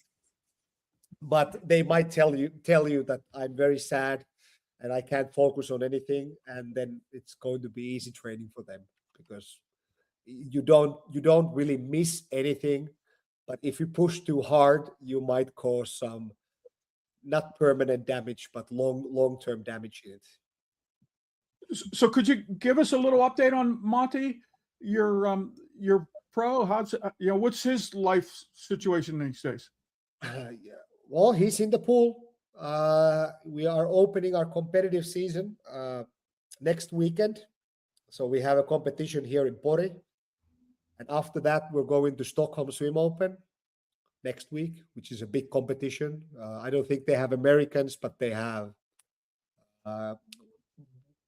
some of Casper Koper, the 200 breaststroke world record holder from short course, is going to be there. So it's going to be a great test.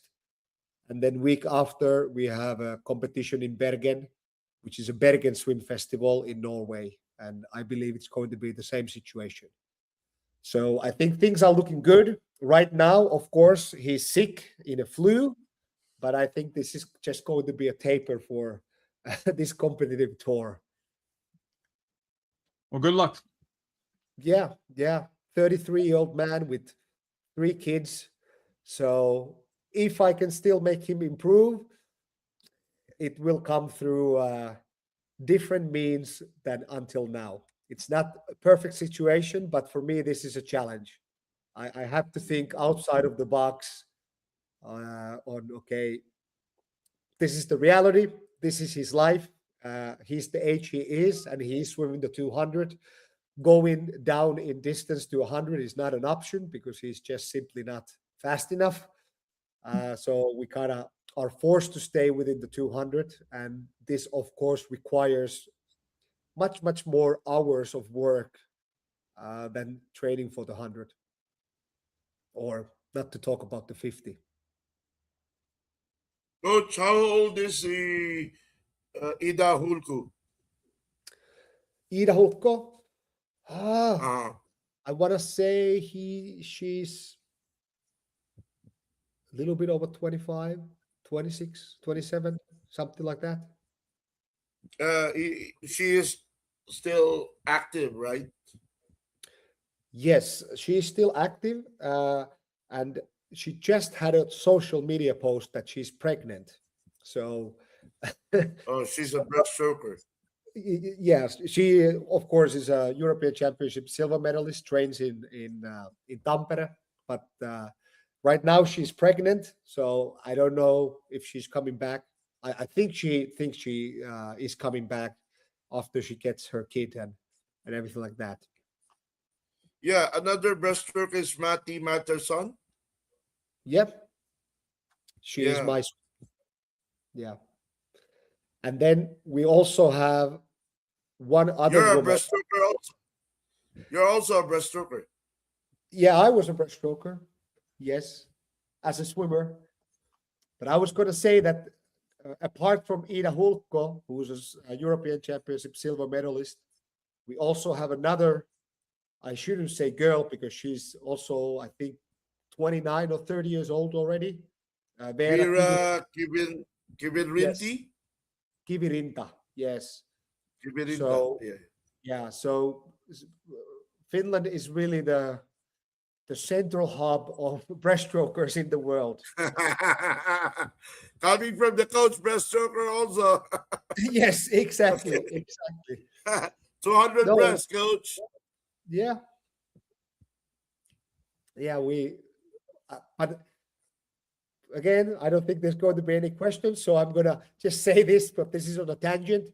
I think it's the environment of Finland that drives us to breaststroke, because in many towns, my town would be an exception because we could train more, we could train more hours, but in the smaller towns, they might be restricted. And this is what I was also saying, that everybody has to find their way, that they might be only able to train 4 times a week.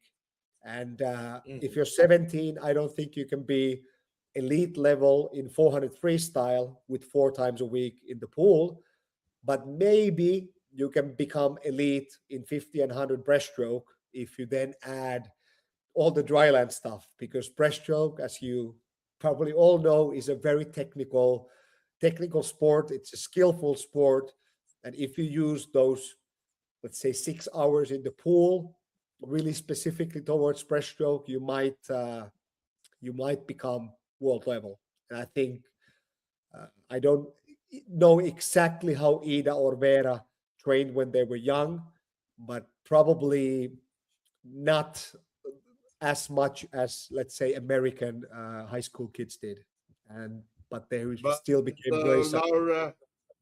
Laura Latinen is also a breaststroker. Why is it that a lot of breaststroker is in your country? Well, Okay. Laura is good in breaststroke, but she's really a 200 flyer. That's her best event. 204 something in short course, or even 203. No, 204.3 or something like that. So that's her best event. But she has trained a lot. She was a little girl, and she would be well, an exception in Finland in a way that she was already a world championship semi-finalist, like at age 16, age 17. So she was there really early. So a little bit different story than many other Finnish swimmers. But also very good in breaststroke, like a European semi-final level in breaststroke and in long distance freestyle. So she can do everything except backstroke, I think. Hopefully she's not watching this if I'm saying bad things about her backstroke, but yeah. Okay, guys, can you open your window? We'll take a picture together. 1, 2, 3.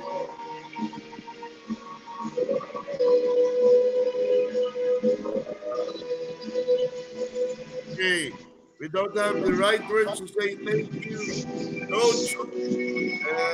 We are so thankful that you gave us again your time. Okay, thank you for allotting us this kind of a lecture, which is wow, 3 hours. Okay, and uh, we would like to say thank you again for helping us. Okay, guys, please give a heart. Okay, to show your please give a heart to show your appreciation. Okay, Coach, we will be sending you in your email with regards to the appreciation, and we would like to give a group appreciation to all the speakers also. Coach, thank you so much. Thank you so much. Thank Be you. safe. We know that we taken a lot of your time. Thank you, Coach. Thank you. All right. Bye-bye. Bye, guys. Thank you. Thank you. Yeah, I think we should just unplug. Bye, everybody.